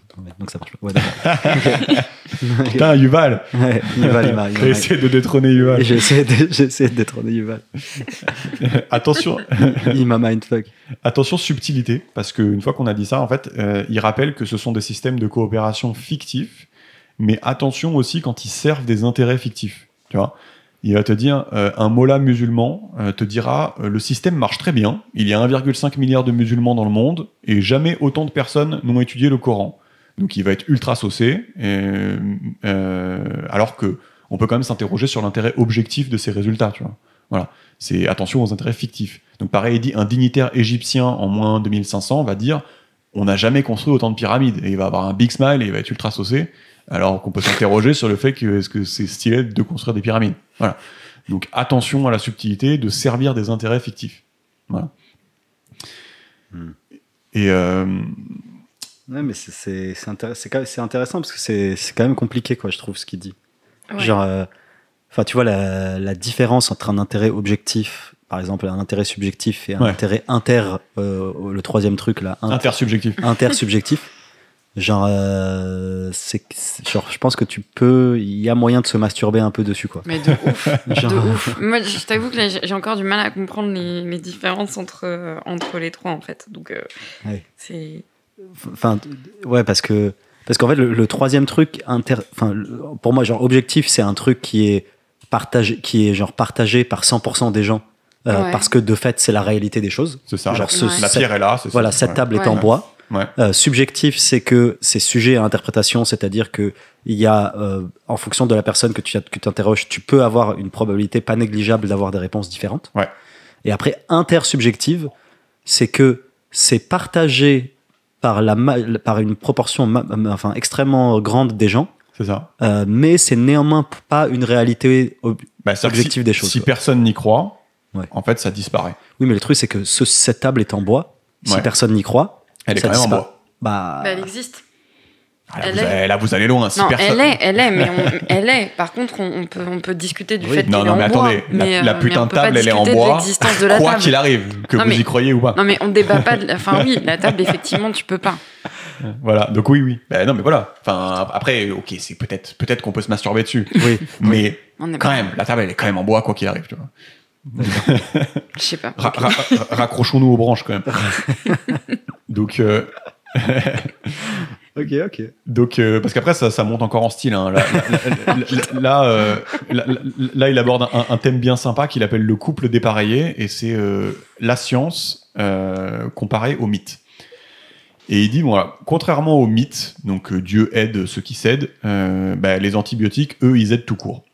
Donc, si les gens atteignent la vie éternelle et le bonheur absolu, ne se concentreront-ils pas sur la réalité physique et biologique plutôt que les mythes ?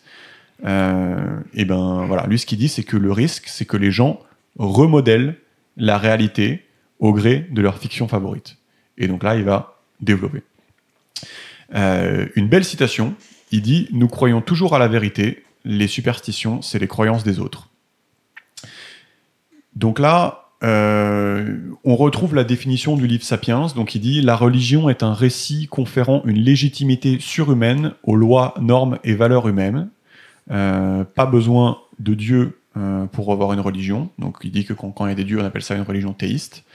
Et donc je vous invite à regarder l'épisode sur Sapiens si vous voulez étayer le truc. Mais il fait une série de phrases assez sympas. Il dit un jeune juif demande Papa, pourquoi on mange pas de porc ? Et le père répond Eh bien, Yankele, ainsi va le monde. Tu es jeune et tu ne comprends pas. Mais si nous mangeons du porc, Dieu nous châtiera. Ce n'est pas de moi, c'est Dieu qui l'a dit. Ensuite, un jeune nazi demande « Papa, pourquoi on tue les juifs ?»« Eh bien, Fritz, ainsi va le monde. Tu es jeune et tu ne comprends pas. Mais si nous laissons les juifs vivre, ils causeront la dégénérescence de l'humanité. Ça n'est pas de moi. Ça ne vient pas d'Hitler non plus. Il a juste réussi à déchiffrer comment le monde était fait. » Un jeune occidental demande « Papa, pourquoi faut-il se préoccuper des droits de l'homme des musulmans au Moyen-Orient ?»« Eh bien, Duncan, ainsi va le monde. Tu es jeune et tu ne comprends pas. Tous les humains ont la même nature et jouissent donc de mêmes droits naturels. Ça n'est pas de moi, c'est comme ça. » Un communiste objectera que communisme et christianisme n'en sont pas moins très différents, car le communisme a raison et le christianisme a tort. La lutte des classes est bel et bien inhérente au système capitaliste. Et là, il répond « Même si c'est vrai, ça ne veut pas dire que le communisme n'est pas une religion, ça veut juste dire que c'est la seule religion vraie. » Quel petit bâtard. Je suis vénère. Je suis mindfuck. Non, mais. Non, mais c'est un peu stylé quand même. Non, mais c'est stylé, mais j'ai pas compris son postulat initial. En gros, ok, enfin, ce que je comprends, c'est que genre, oui, chacun croit un peu ce qu'il veut et qu'en fait, finalement, c'est des choix plus que des réalités. Tu vois, c'est que parfois des choix moraux ou des choix religieux, enfin, quel que soit comment on l'appelle, en fait, c'est une forme de choix qu'on fait et qu'on présente comme une vérité objective, mais en fait, c'est un choix. Et c'est ça son postulat, ou il y a autre chose de... Ouais, tu sais, c'est la définition de la religion qu'il donne dans Sapiens, donc c'est en gros un package de lois et de normes qui sont surhumaines et qui sortent un peu de nulle part, qu'on considère comme notre postulat. Oui. Voilà. Et qui agissent sur la société. Qui structure la société. Oui. Voilà. Et donc ça, c'est sa définition. Voilà. Oui. Et donc là, il fait juste un peu un espèce de pied de nez aux gens qui diraient ouais, mais non, c'est pas une religion parce que c'est vrai, mon truc. Tu vois. Oui. Et en fait, parce qu'il anticipe les gens qui vont essayer de le niquer sur l'humanisme et faire l'humanisme, c'est pas une religion parce que c'est vrai. Tu vois. Ah oui, je suis. Voilà. Et donc il essaie d'anticiper ça. Et donc il dit tu peux dire ce que tu veux du moment que t'as pas du moment que c'est un postulat non démontré. De toute façon, c'est une religion, quoi. Ouais. Moi, je suis d'accord avec lui dans le sens où, je pense que c'est pas très important le mot qu'on choisit, que ce soit religion, théorie, modèle, système, on en appelle ce que tu veux. Pour moi, c'est juste un certain nombre d'actions ou de règles que tu veux implémenter qui sont en accord avec tes valeurs et tes choix moraux. Ouais. Et après, tu peux les appeler religion, morale, système, communisme, je sais pas quoi. Tu les appelles ce que tu veux. Mais en gros, c'est juste, ok, je veux mettre en place un certain nombre de règles et de trucs parce que c'est en accord avec mes valeurs et mes choix moraux. Et dans mon idéal, dans ma perception, c'est comme ça que j'aimerais que le monde soit. Mais c'est un peu une provocation, ce qui fait de l'appeler des religions, parce que c'est vrai que nous, on a tendance à se moquer des gens qui croient au Dieu, et donc du coup c'est un peu une provocation, ce qui fait, il dit non mais vous êtes pareil, vous aussi vous avez des postulats que vous démontrez pas. Et donc c'est un peu fait exprès. Oui, je vois. Donc c'est aussi pour ça que c'est intéressant. Après c'est un peu facile parce que il y a quand même des gens qui ont des postulats beaucoup moins démontrés que, tu vois, c'est une gradation, quoi. Non mais oui, effectivement. Bref. Et donc il dit la science nous explique comment le monde fonctionne, mais elle ne permet pas de déterminer comment les humains doivent se comporter. Et en fait ça c'est un truc qu'on appelle la guillotine de Hume. Et c'est le fait qu'on ne peut pas dériver comment le monde devrait être à partir de comment il est. Voilà. C'est pour ça souvent que les gens disent t'as besoin de religion, tu peux pas faire utiliser que la science. Voilà. C'est pas parce que tu sais comment sont les choses que tu sais comment elles devraient être. Voilà. Et donne un exemple, c'est si tu construis le barrage des Trois Gorges en Chine, tu vas inonder 600 km² de villages, de sites archéologiques, voilà, et tu dois comparer ça à un nombre de mégawatts. C'est pas un problème scientifique, c'est un problème éthique. Voilà. Et donc, ce qu'il dit, c'est que tu as besoin des deux. Il dit le problème, c'est qu'en général, le cœur de la discorde est beaucoup moins éthique que factuel. L'avortement, par exemple, les débats sont souvent factuels. Quand est-ce que commence la vie ? À la conception, à la naissance, quelque part entre les deux. Et il parle de la tribu des... alors, ça s'écrit point d'exclamation Kung, et ça se dit Kung, du désert. Et donc, selon les Kung, la vie commence uniquement quand le bébé a reçu un nom. Donc, avant, tu peux le tuer. Donc, eux, c'est des gauchistes de ouf, tu vois. Ouais, mais c'est parce que nommer les choses, c'est les faire exister. Si voilà. les choses sont pas nommées, elles n'existent pas. C'est ça. Ouais. Donc eux, l'avortement, ça marche jusqu'au nom, donc jusqu'à ce que tu dises non. Donc, non, mais tu peux avorter après la naissance. Ils font rougir les plus gauchos d'entre nous. Et non, mais ça c'est vachement intéressant. Même je trouve ce postulat, c'est vachement intéressant. Le postulat ou les Kung ? Les deux. Même les. Là, tu le fais trop bien. Et non, mais tu vois, ce postulat, je trouve, il est vachement intéressant, il est vachement d'actualité, en particulier aujourd'hui, avec les problématiques écologiques de machin. Ouais. C'est de dire que, en fait, je pense qu'il y a plein de moments où, on doit faire des choix politiques d'allocation des ressources. Enfin, globalement, c'est soit des choix sociaux. Enfin, globalement, une grande partie des choix politiques qu'on a aujourd'hui, c'est des choix d'allocation des ressources. Genre, où est-ce qu'on fout la thune, où est-ce qu'on fout l'investissement, Ouais. Et en fait, très souvent, dans les débats et dans les conversations, on se réfugie derrière oui, mais ça sera plus efficace pour telle et telle raison. En fait, on essaye de chercher des raisons factuelles pour lesquelles une solution serait meilleure que l'autre, alors qu'en fait, il faudrait s'investir et prendre beaucoup plus le temps de réfléchir aux choix éthiques avant de réfléchir aux choix factuels. Ouais, je vois ce que tu veux dire. Tu vois, et ça, je trouve ça vachement intéressant parce que, en fait, c'est la première fois que j'entends ça. Et je trouve que le monde a besoin de ça aujourd'hui. Et plein de fois, en fait, on se réfugie. On évacue le problème éthique ou le problème moral derrière un raisonnement factuel. Ouais. On se dit oui, je pense que ça va ramener plus de chômage. Oui, je pense que la vie, tu vois, l'exemple de l'avortement, il est très bien choisi, je trouve. Ouais. Bravo Yuval. Parce que tu vois, on se dit oui, quand est-ce que la vie commence réellement ? Ouais, c'est ça. Mais en fait, on se dit pas en fait est-ce qu'on est prêt à sacrifier des vies pour assurer le bien-être, par exemple, des familles, ou est-ce que s'il y a des vies qui vaudraient le coup d'être vécues et d'autres non, ou est-ce que, enfin, tu vois, il y a plein de questionnements éthiques potentiels plutôt que simplement de dire où est-ce que scientifiquement commence la vie, parce qu'en fait, je pense qu'il n'y a pas de réponse réelle, tu vois. Peut-être aussi parce qu'il y a des contre-éthiques, enfin, il y a des contre-pensées éthiques qui s'opposent finalement. C'est peut-être la raison pour laquelle on se réfugie, j'en sais rien, hein, mais je sais pas ce qu'en pense Yuval, mais peut-être aussi que finalement c'est plus facile de mettre tout le monde d'accord autour de quelque chose de factuel, parce que tu vois, typiquement, reprenons encore l'exemple de l'avortement. Tu parles effectivement de bien-être des familles, tu interroges la question de voilà, est-ce que c'est supprimer des vies.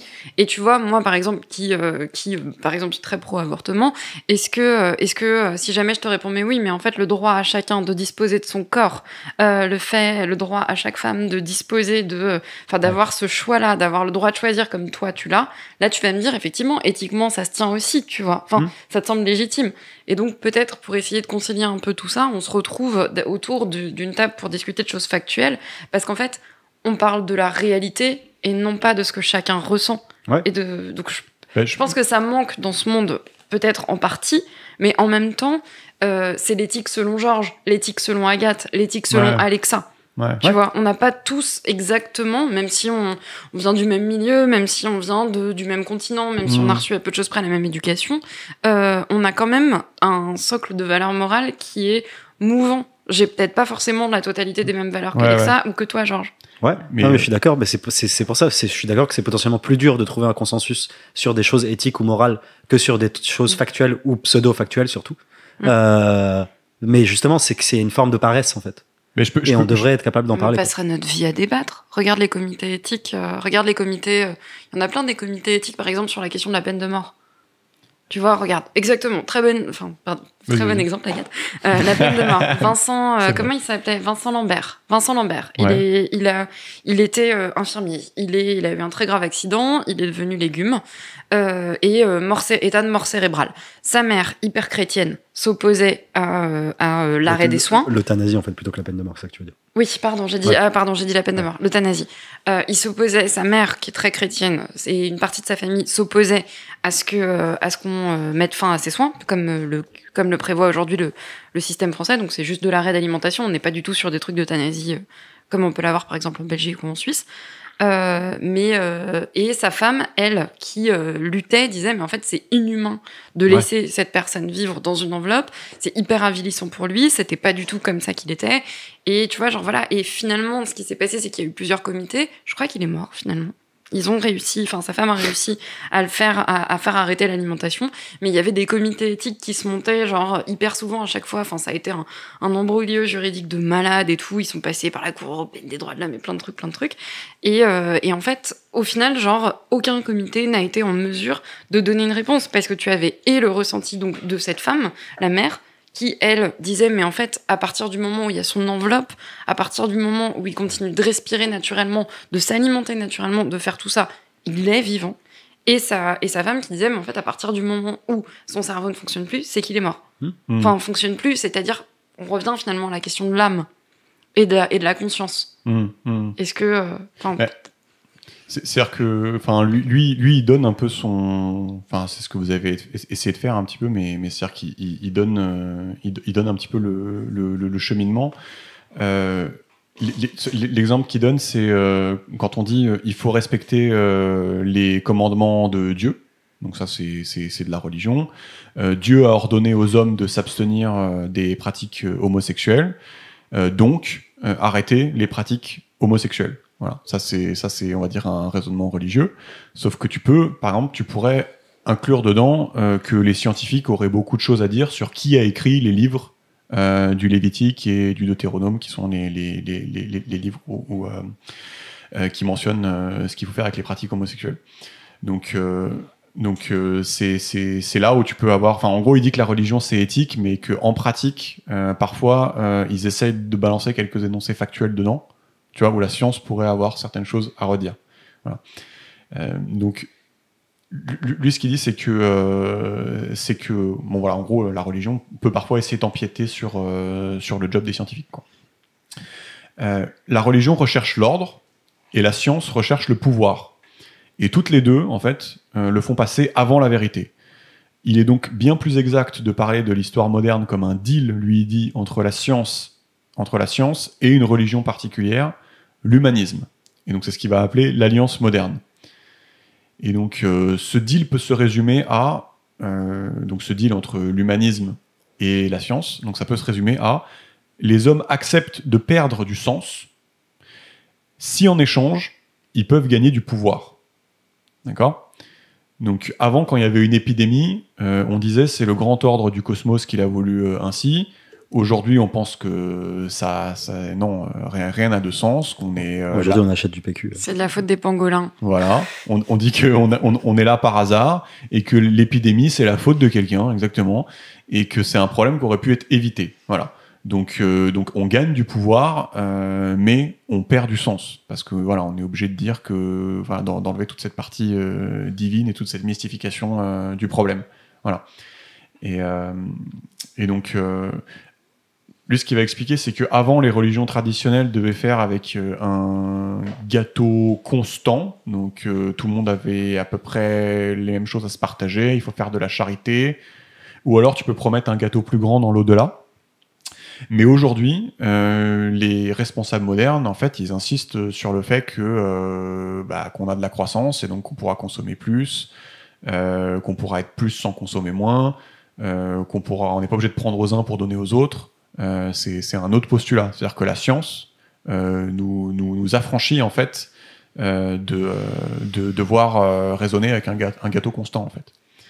Pas toute la science parce que, enfin, ok, effectivement, avec le principe de croissance, t'as pas le sentiment de prendre à ton voisin. Néanmoins, dans un monde fini, les ressources qui ne sont pas infinies, tu les prends toujours à quelqu'un, tu vois. Enfin, c'est ce qu'il dit, ça amène à mépriser certaines choses au profit de la croissance économique, voilà. Donc l'égalité sociale, l'harmonie écologique. Ouais, je suis d'accord. C'est un gros gauchiste écolo. C'est un gauchiste écolo, Yoann. Non, mais je trouve que je suis d'accord, je trouve qu'il confond science et système économique. Il dit c'est genre la science versus la science, elle cherche le pouvoir et la religion cherche je sais pas ce qu'elle cherchait déjà la religion, mais en gros pour moi c'est pas la science, c'est le je sais pas le système économique ou la croissance qui cherche le pouvoir, tu vois. Parce que la science genre non mais c'est la même chose pour lui. Non, mais je pense qu'il le disait de la même chose comme quand il parle de religion et que dedans il inclut le communisme. Ouais. Non mais oui, c'est-à-dire que je sais pas si c'est un peu clair pour vous cette histoire de je perds du sens mais je gagne du pouvoir. C'est-à-dire que c'est-à-dire que la technique et la science et le progrès me permettent de faire plus de choses, mais en contrepartie, je suis obligé de démystifier pas mal de choses et donc de perdre. Oui, c'est vrai. Voilà. Et est-ce qu'il s'interroge sur l'effet que ça a sur l'humain, cette démystification, sur Homo sapiens? Ah bah oui, complètement. Okay. C'est-à-dire que, en fait, ce qu'il dit, c'est que voilà, on dit je perds du sens pour gagner du pouvoir. Mais il y a une clause astucieuse, c'est que si on arrive tant bien que mal à trouver du sens sans le baser sur un plan quelconque cosmique, ça ne vaut pas pour rupture du contrat. Et aujourd'hui, il dit qu'on a réussi à gagner sur les deux tableaux. Parce que l'antidote, justement, c'est l'humanisme. C'est la religion qui voue un culte à l'humanité. C'est la religion qui renverse les rôles et qui explique que c'est l'humain qui donne un sens au cosmos, qui, à la base, en était dépourvu. Et donc, lui, ce qu'il dit, c'est qu'aujourd'hui, tout se justifie sur la base de sentiments humains.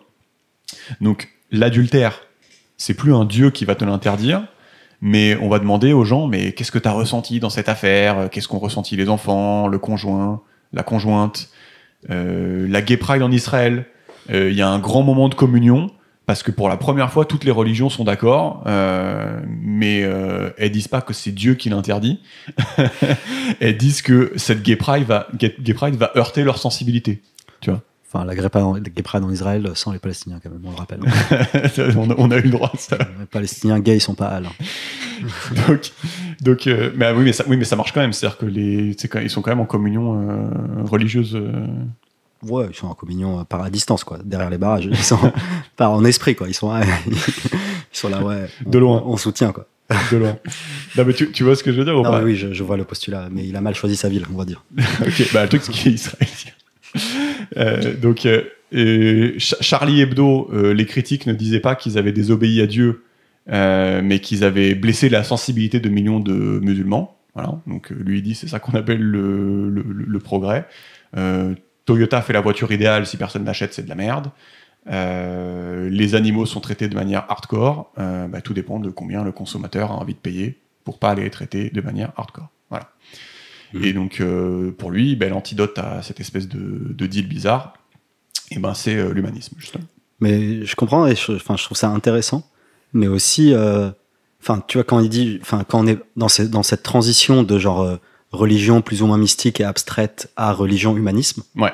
Je trouve qu'on a quand même gagné en vérité. Ouais. Parce que les religions mystiques de je suis le dieu soleil, ouais. On sait que le dieu soleil n'existe pas de fait. Par contre, on sait que les sentiments humains existent. Donc tu vois, peut-être qu'on a changé de paradigme moral et peut-être que maintenant il y a autre chose qu'on vénère et qu'on révère qui est l'individualisme, les sentiments humains, le respect de l'autre, nanana. Donc oui, je suis d'accord que c'est une nouvelle forme d'adoration, mais je trouve que dans ce process, on se rapproche un peu d'une forme de vérité et c'est plus stylé que Icare qui se brûle les ailes, tu vois ce que je veux dire. Ouais, là il va te répondre que c'est ta religion et que mais oui, je vois ce que tu veux dire. Je suis peut-être d'accord que c'est ma religion, mais par contre il peut quand même concéder que c'est des choses qui sont plus réelles que Icare, tu vois. Non, ensuite, tu vois, par exemple, dans le cas de la religion, y a quand même un certain nombre de choses qui sont également basées sur du réel. Par exemple, l'adultère, ça permet aussi l'interdiction de l'adultère. Il me semble que c'est dans les tablettes, dans les 10 commandements. Ouais. Donc, tu vois, c'est quelque chose qui remonte longtemps. Au final, on se rend bien compte que c'est quand même quelque chose qui se rapproche pas mal d'un code civil, une manière de se comporter en société, une manière de se comporter en société étendue. Merde, j'ai perdu le fil.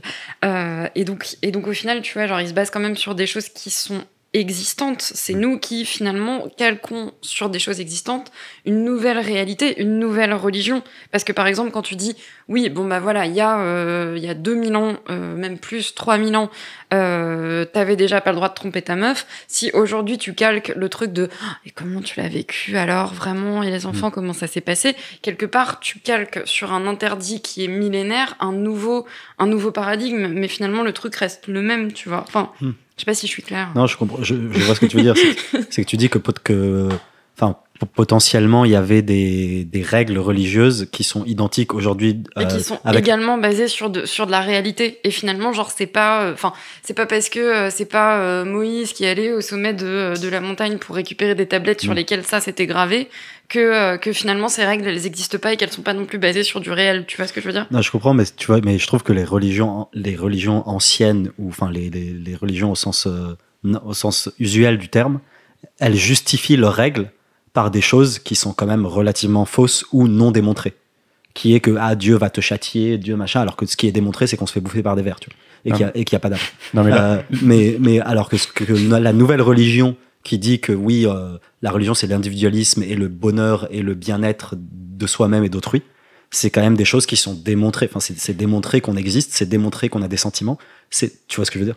Oui, mais je pense qu'en fait, là, le truc, c'est qu'on peut-être c'est un peu en décalage par rapport à ce qu'il dit, dans le sens où, toi, je pense que ce que tu disais, Agathe, c'est que, en fait, ce que tu peux retrouver et qui peut avoir tendance à être justifié de façon un peu arbitraire dans les religions, en général, ça a quand même un bénéfice pour la société. Ouais, et des fondements objectifs. Voilà, mais ne serait-ce que par une sorte de darwinisme des concepts, c'est-à-dire que c'est le meilleur concept qui gagne à la fin. Voilà, et s'il est très ancien, tu peux te dire que il a remporté face à d'autres concepts. Mais ça ok. Mais lui, il cherche juste à nous faire admettre qu'en fait, en gagnant ce pouvoir, en fait, on est obligé de perdre du sens. Mais c'est pas incompatible avec ce que vous dites, en fait. C'est un fait, en fait. C'est juste qu'on a démystifié les choses et que du coup, ce gain de pouvoir, tu perds quelque chose à côté. Et que l'humanisme, en fait, il nous a permis de perdre un peu moins que ce qu'on aurait pu perdre si on n'avait pas eu cette religion-là. Voilà. Non, mais c'est intéressant et je trouve que les termes utilisés sont importants. Enfin, genre quand il dit on perd du sens. Ouais. C'est que, je sais pas, moi ce que je comprends, c'est qu'on perd une forme d'histoire. Enfin, on perd genre quand je dis du sens, c'est-à-dire que genre, pour moi, ce que j'ai compris, c'est que genre quand la science avance, on se rapproche de la réalité réelle des choses parce qu'on comprend mieux comment les choses marchent. Et du coup, on a moins besoin de créer des choses un peu abstraites ou historiques ou ou sous forme de fables, etc. Et c'est là où on perd du sens parce que du coup, tu fais moins appel à ton imagination et et à des strates moins concrètes de ton esprit Ouais. quand tu comprends que le truc il est en bois et que quand tu meurs tu te fais bouffer par des vers, etc. Ouais. Ah, mais Et- en fait, c'est ça le truc. Enfin, c'est ça, finalement, genre l'homme d'après, enfin, l'homme, ou en tout cas l'évolution d'Homo sapiens, c'est ça, en fait. C'est le moment où tu n'as même plus besoin de conceptualiser de l'abstrait. C'est ça? Où tu n'as même plus besoin, en fait, d'imaginer, puisque du coup, les choses. Enfin, du coup, tu vis dans un monde où tu comprends tout, quoi. où tu comprends tout et où tout ce que tu, Alors, voilà. que tu acceptes, tu le vois sous Ouais. l'aune de il le faut. Et en fait, vu que c'est une croyance commune, de toute façon, voilà, il n'y a plus de. Alors, je vais faire la suite et puis vous allez me dire si ça correspond. Mais donc, ouais, donc on va passer du coup au dernier chapitre qui est effectivement c'est cette nouvelle religion. Et bon, voilà, donc juste pour conclure, aujourd'hui on a l'Alliance moderne et il pose la question, qu'adviendra-t-il quand on comprendra que ce que pensent les humains n'est jamais libre et qu'on aura la technologie pour comprendre et pour dépasser les sentiments humains. Qu'est-ce qui va se passer quand on va démystifier l'humanisme? Voilà, si l'univers entier dépend de l'expérience humaine, qu'est-ce qui va se passer quand ça va juste être quelque chose de modelable? Voilà. Et donc là, il va essayer de répondre à cette question. Et donc c'est le chapitre Homo sapiens perd le contrôle. Voilà. Il dit que donc il ouvre le chapitre en disant que ça fait des années, en fait, petit à petit, qu'on comprend qu'il n'y a pas vraiment de moi, qu'il n'y a pas vraiment de libre arbitre, que j'agis selon mes désirs. Oui, ok, mais le chimpanzé et le chien aussi, en fait. Il donne des exemples, il dit aujourd'hui on peut utiliser des scanners cérébraux pour prédire quelques secondes avant que la personne ait fait le choix ce qu'elle va faire. Donc typiquement il y a une expérience où tu arrives à prédire si elle va appuyer sur l'interrupteur de gauche ou l'interrupteur de droite avant qu'elle le fasse. Il y a des patients qui sont atteints de dépression, tu leur mets des électrodes dans le cerveau et ça s'en va. Et le patient il revient, il fait mais je comprends pas, ma dépression elle est revenue, ça marche pas votre truc, et en fait les batteries se sont épuisées, d'accord. Donc voilà, il fait plein de petites anecdotes. On avait parlé dans Black Swan de l'expérience du cerveau coupé en deux. Donc je vous recommande de regarder le Black Swan, mais c'est vraiment une expérience de ouf. C'est des gens qui ont le cerveau coupé en deux et qui en fait ont deux personnalités. En fait, il y a plus vraiment de moi, quoi. Il y a deux gars, quoi. C'est juste la folie. Et donc voilà, donc il dit que voilà, enfin toutes ces découvertes là, il va se dire mais c'est quoi les implications en fait de toutes ces découvertes qui sont en train un peu de déshumaniser l'humain. Et pour lui, il identifie 3 menaces. Il y a le fait que les humains perdant leur valeur économique et militaire, en fait le système politique va tout simplement cesser de leur attacher de la valeur. Donc lui il dit que accorder des droits politiques ça augmentait la motivation et l'esprit d'initiative. Donc par exemple le droit de vote des femmes, selon lui il leur a été accordé parce qu'on a vu leur rôle vital dans les guerres mondiales industrielles, et donc voilà, on voulait augmenter la motivation, voilà tout ça. Et donc jusqu'à maintenant on n'a pas eu à choisir entre éthique et économie, donc les deux allaient de pair. Mais qu'est-ce qui se passe quand il va falloir choisir? Qu'est-ce qui va se passer quand les humains vont devenir inutiles, que les robots et l'intelligence artificielle vont tout faire mieux que nous? C'est Matrix son truc. Voilà. Mais après par contre j'imagine qu'il l'étaye un peu, mais je suis pas d'accord avec lui qu'on n'a pas eu à faire des choix éthiques jusqu'à aujourd'hui. On en a fait plein. C'est peut-être qu'ils sont moins hardcore et moins prégnants que dans le futur où vraiment on n'aura plus besoin des humains parce qu'on aura des robots c'est ça. Donc peut-être que ce sera plus. Mais aujourd'hui, on fait déjà plein de choix éthiques tous les jours. Mais qu'est-ce qui va se passer quand la divergence sera telle que, en gros, ça va être à l'opposé le choix que tu dois faire, et tu vois. Oui. Donc ça, c'est un peu la question qu'il pose. Mais tu vois, par exemple, aujourd'hui, dans le système politique, genre, on fait un choix d'une inégalité construite, par exemple, sur l'immigration. Ouais. On dit, on s'en fout que les gens soient pauvres dehors, on les accueille pas chez nous pour maintenir cette inégalité parce que nous, on est bien, par exemple. Ça, c'est un choix éthique, tu vois. Ouais. On dit, on veut pas les gueux, tu vois. Parce que les gueux, ils vont réduire notre niveau de vie, tu vois. Ouais. C'est un choix qu'on fait tous collectivement, tu vois, éthique. Oui. Que toute l'Europe fait, tu vois. On fait aussi un choix d'inégalité interne aussi dans la répartition fiscale. On dit, on accepte tel niveau d'écart entre les gens. C'est ça qui est tolérable et on l'accepte. Et on fait pas plus de répartition fiscale, tu vois. Par exemple, c'est un choix éthique aussi. Écologique, on fait plein de choix tous les jours. On dit, on veut favoriser la croissance pour pas réduire le pouvoir d'achat, et on s'en fout si on ponce la terre parce que c'est plus tard de toute façon. Tous les trucs que tu cites là, typiquement les néonicotinoïdes qui viennent d'être permis, où on a permis aux betteraviers, je crois, à ceux qui produisent des betteraves, de les réutiliser, alors que c'est avéré depuis des dizaines d'années que ces trucs-là défoncent la biodiversité et surtout les abeilles. Oui, mais là, tout ce que vous citez, c'est des trucs qui vont dans le sens pas dans le sens éthique, c'est à chaque fois dans le sens inverse. Tu veux dire, oui, c'est des choix éthiques qui vont dans le sens du confort. C'est ça que tu veux dire, non? Bah, disons que. En gros, de la religion d'aujourd'hui qui est le confort, quoi. D'accord, ouais, ok. C'est une manière de le voir. Okay. Mais du coup, en fait, moi, ce que je me demande, mais il va peut-être y répondre juste après, Yuval, mais au final, effectivement, l'humain, en termes de force de production, va petit à petit être remplacé, perdre de la valeur, être remplacé par la robotisation. Mais étant donné que nous, on est une société qui est très individualiste et qui se focalise et qui trouve un intérêt et qui trouve réellement son intérêt dans l'écoute des ressentis de chacun et de comment est-ce que tu vis les choses et de machin, finalement, est-ce que finalement on n'est pas justement déjà en train de prendre ce virage-là en se disant ne nous définissons plus par notre productivité, mais définissons-nous plus par notre ressenti, tu vois. Alors, il y a des manières de sortir de cette menace-là, mais en fait, il y a 3 menaces. Donc, effectivement, tu peux essayer d'en sortir d'une, mais ce qui pèse, c'est qu'il y en a 3, en fait, qu'il a identifié. Ah ouais. Et, sacré UA. Voilà. On est chaud pour les 2 autres, là. et donc, l'autre, c'est qu'il dit que le système va continuer à attacher de la valeur aux humains, mais pas aux individus uniques. Par exemple, avec toutes les datas, Google pourra prendre toutes les décisions à ta place, en fait. C'est-à-dire que si tu lui demandes pour qui tu veux voter, il va te dire, écoute, je te connais depuis que t'as 3 ans, je sais qu'il faut que tu votes pour lui, en fait, parce que voilà.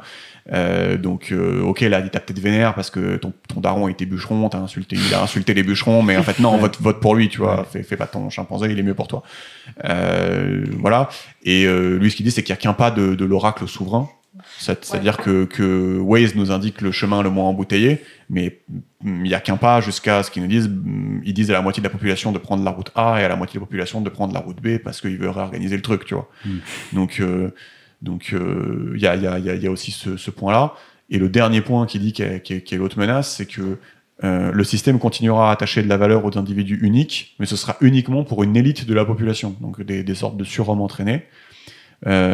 Avant, les aristocrates du Moyen-Âge se disaient avoir le sang bleu, supérieur, coulant dans leurs veines. Les brahmanes se disaient naturellement plus intelligents. Mais là, en fait, la nouvelle élite finira par être vraiment supérieure pour de vrai, en fait. C'est vachement intéressant. Et ça rejoint aussi l'autre bouquin là, qui disait qu'il y a genre des gens surentraînés qui ont un pouvoir démesuré, une productivité démesurée. Exactement. C'est vachement intéressant. C'est que genre de dire qu'avec le progrès technologique, tu as une extrême minorité de gens qui vont avoir une capacité de production et de changement de leur environnement qui va être démesurée, juste parce qu'ils sont entraînés et ils savent manier ces outils-là, et que du coup, eux vont être utiles, mais ça va être 1%, disons, de l'humanité, et tout le reste, ils vont être useless, parce que les 1% vont créer tous les outils qui vont permettre de faire les choix et de modifier l'environnement pour tous les autres. Et du coup... ils n'ont aucun intérêt à produire des outils qui seront accessibles au plus grand nombre. Si eux savent s'en servir. Enfin, ou qui seront accessibles, mais dans leur intérêt, quoi. Mais c'est vachement intéressant parce qu'en fait, c'est cool parce qu'on a des exemples déjà très concrets des prémices aujourd'hui, quoi. Genre avec des entreprises des entreprises privées qui ont une importance majeure aujourd'hui dans le quotidien de millions de gens, des individus qui accumulent des richesses jamais accumulées auparavant.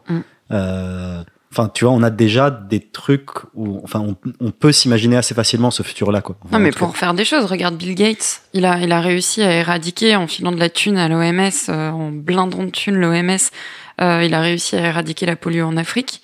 Mais malheureusement, en fait, étant donné que la plupart des programmes, puisque Bill Gates est l'un des plus gros investisseurs dans l'OMS, en fait, finalement, l'OMS a un peu mis de côté la lutte contre pas mal d'autres maladies qui sont extrêmement problématiques en Afrique.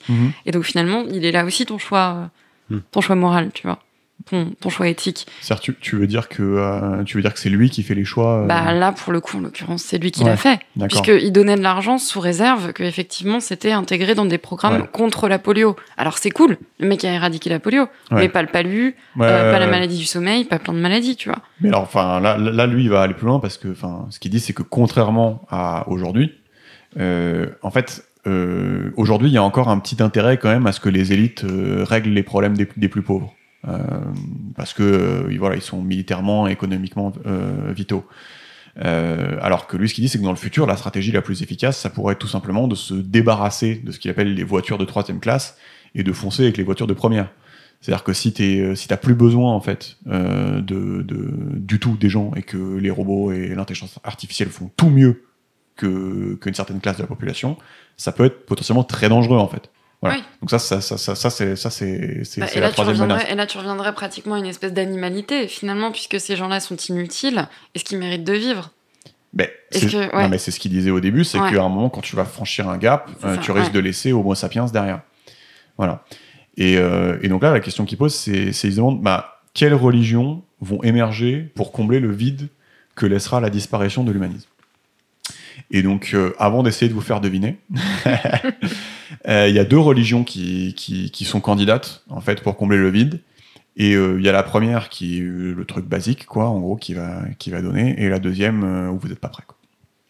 Vas-y. Et donc la première religion qui va remplacer l'humanisme, donc la première proposition, c'est ce qu'il appelle le techno-humanisme. Et donc Homo sapiens arrive à son terme, on va passer à Homo Deus. Il faut absolument s'adapter et créer une seconde révolution cognitive. Donc pour rappel, la première révolution cognitive, c'était il y a moins 70 000 ans, quand Homo sapiens a eu un déclic dans le cerveau et est devenu le même animal que nous. Avant 70 000 ans, si t'adoptais un bébé Homo sapiens aujourd'hui et que tu l'élevais, il serait probablement un peu teubé. Donc il dit, créer une seconde révolution cognitive, recabler le cerveau, réécrire les gènes.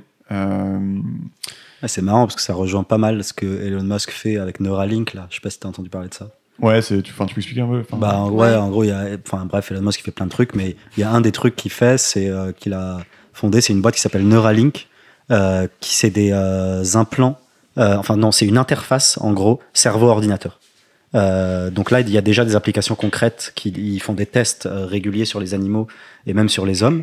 Et en gros, l'objectif, c'est de pouvoir connecter ton cerveau à un appareil externe, genre un ordinateur, pour pouvoir absorber des informations de ton cerveau vers l'ordinateur et envoyer des infos de l'ordinateur vers ton cerveau. Et ce qui est trop marrant, c'est que... mais c'est clairement ça l'objectif concret de la boîte, tu vois. Et il y a déjà aujourd'hui des applications concrètes, mais du coup, tu peux imaginer que genre, si tu prends cette boîte et tu l'emmènes dans 10 ans, c'est comme dans Matrix où le mec, on lui charge le 10 ans de karaté en 2 minutes, tu vois. Et le truc qui est ouf par rapport à ce que tu dis, c'est que c'est un trop bon exemple, parce que Elon Musk, justement, il dit, dans un premier temps, c'est pour guérir les gens donc voilà, c'est exactement ce qu'il disait au début. Mais c'est comme quand tu connectes, finalement, tu sais, des bras bioniques, il y a des personnes qui en ont pas, et où finalement, des personnes se retrouvent à pouvoir bouger des bras bioniques, rien que par le cerveau et par les connexions neuronales, quoi. Ouais, c'est ça, et c'est vrai que ça commence par du palliatif, en mode, on va pallier à des carences ou à des tragédies de la vie. Tu peux imaginer que assez rapidement ça va vers de l'amélioration en fait. Comme l'espèce de mec qui a buté sa femme là, le mec hardcore. Il y a un coureur. Oscar Pistorius. Oscar Pistorius, lui, lui, il y avait pas mal il a fait pas mal controverse parce que ses implants c'était des trucs new génération, etc. Il allait plus vite que tout le monde. Exactement, il allait plus vite que. Il y a des gens qui disaient c'est en partie lié aussi à ces améliorations technologiques. Et le mec avait presque le même niveau que les valides, tu vois. Ouais, d'accord. Mais il courait pas en valide, justement, Pistorius il courait pas en valide, je crois. D'accord. Enfin, je sais pas. En fait, je crois qu'il voulait. Et du coup, il y a eu un débat. Il y a eu controverse. Il y a eu controverse même au sein de la ligue, handicapée, ou je sais pas comment on appelle ça. Ouais. Comme quoi il avait des implants meilleurs que d'autres, etc. Enfin, tous ces trucs d'amélioration technologique. Tu peux te dire assez facilement que dans 5-10 ans, juste, ce sera plus puissant qu'un mec avec ses pieds, quoi.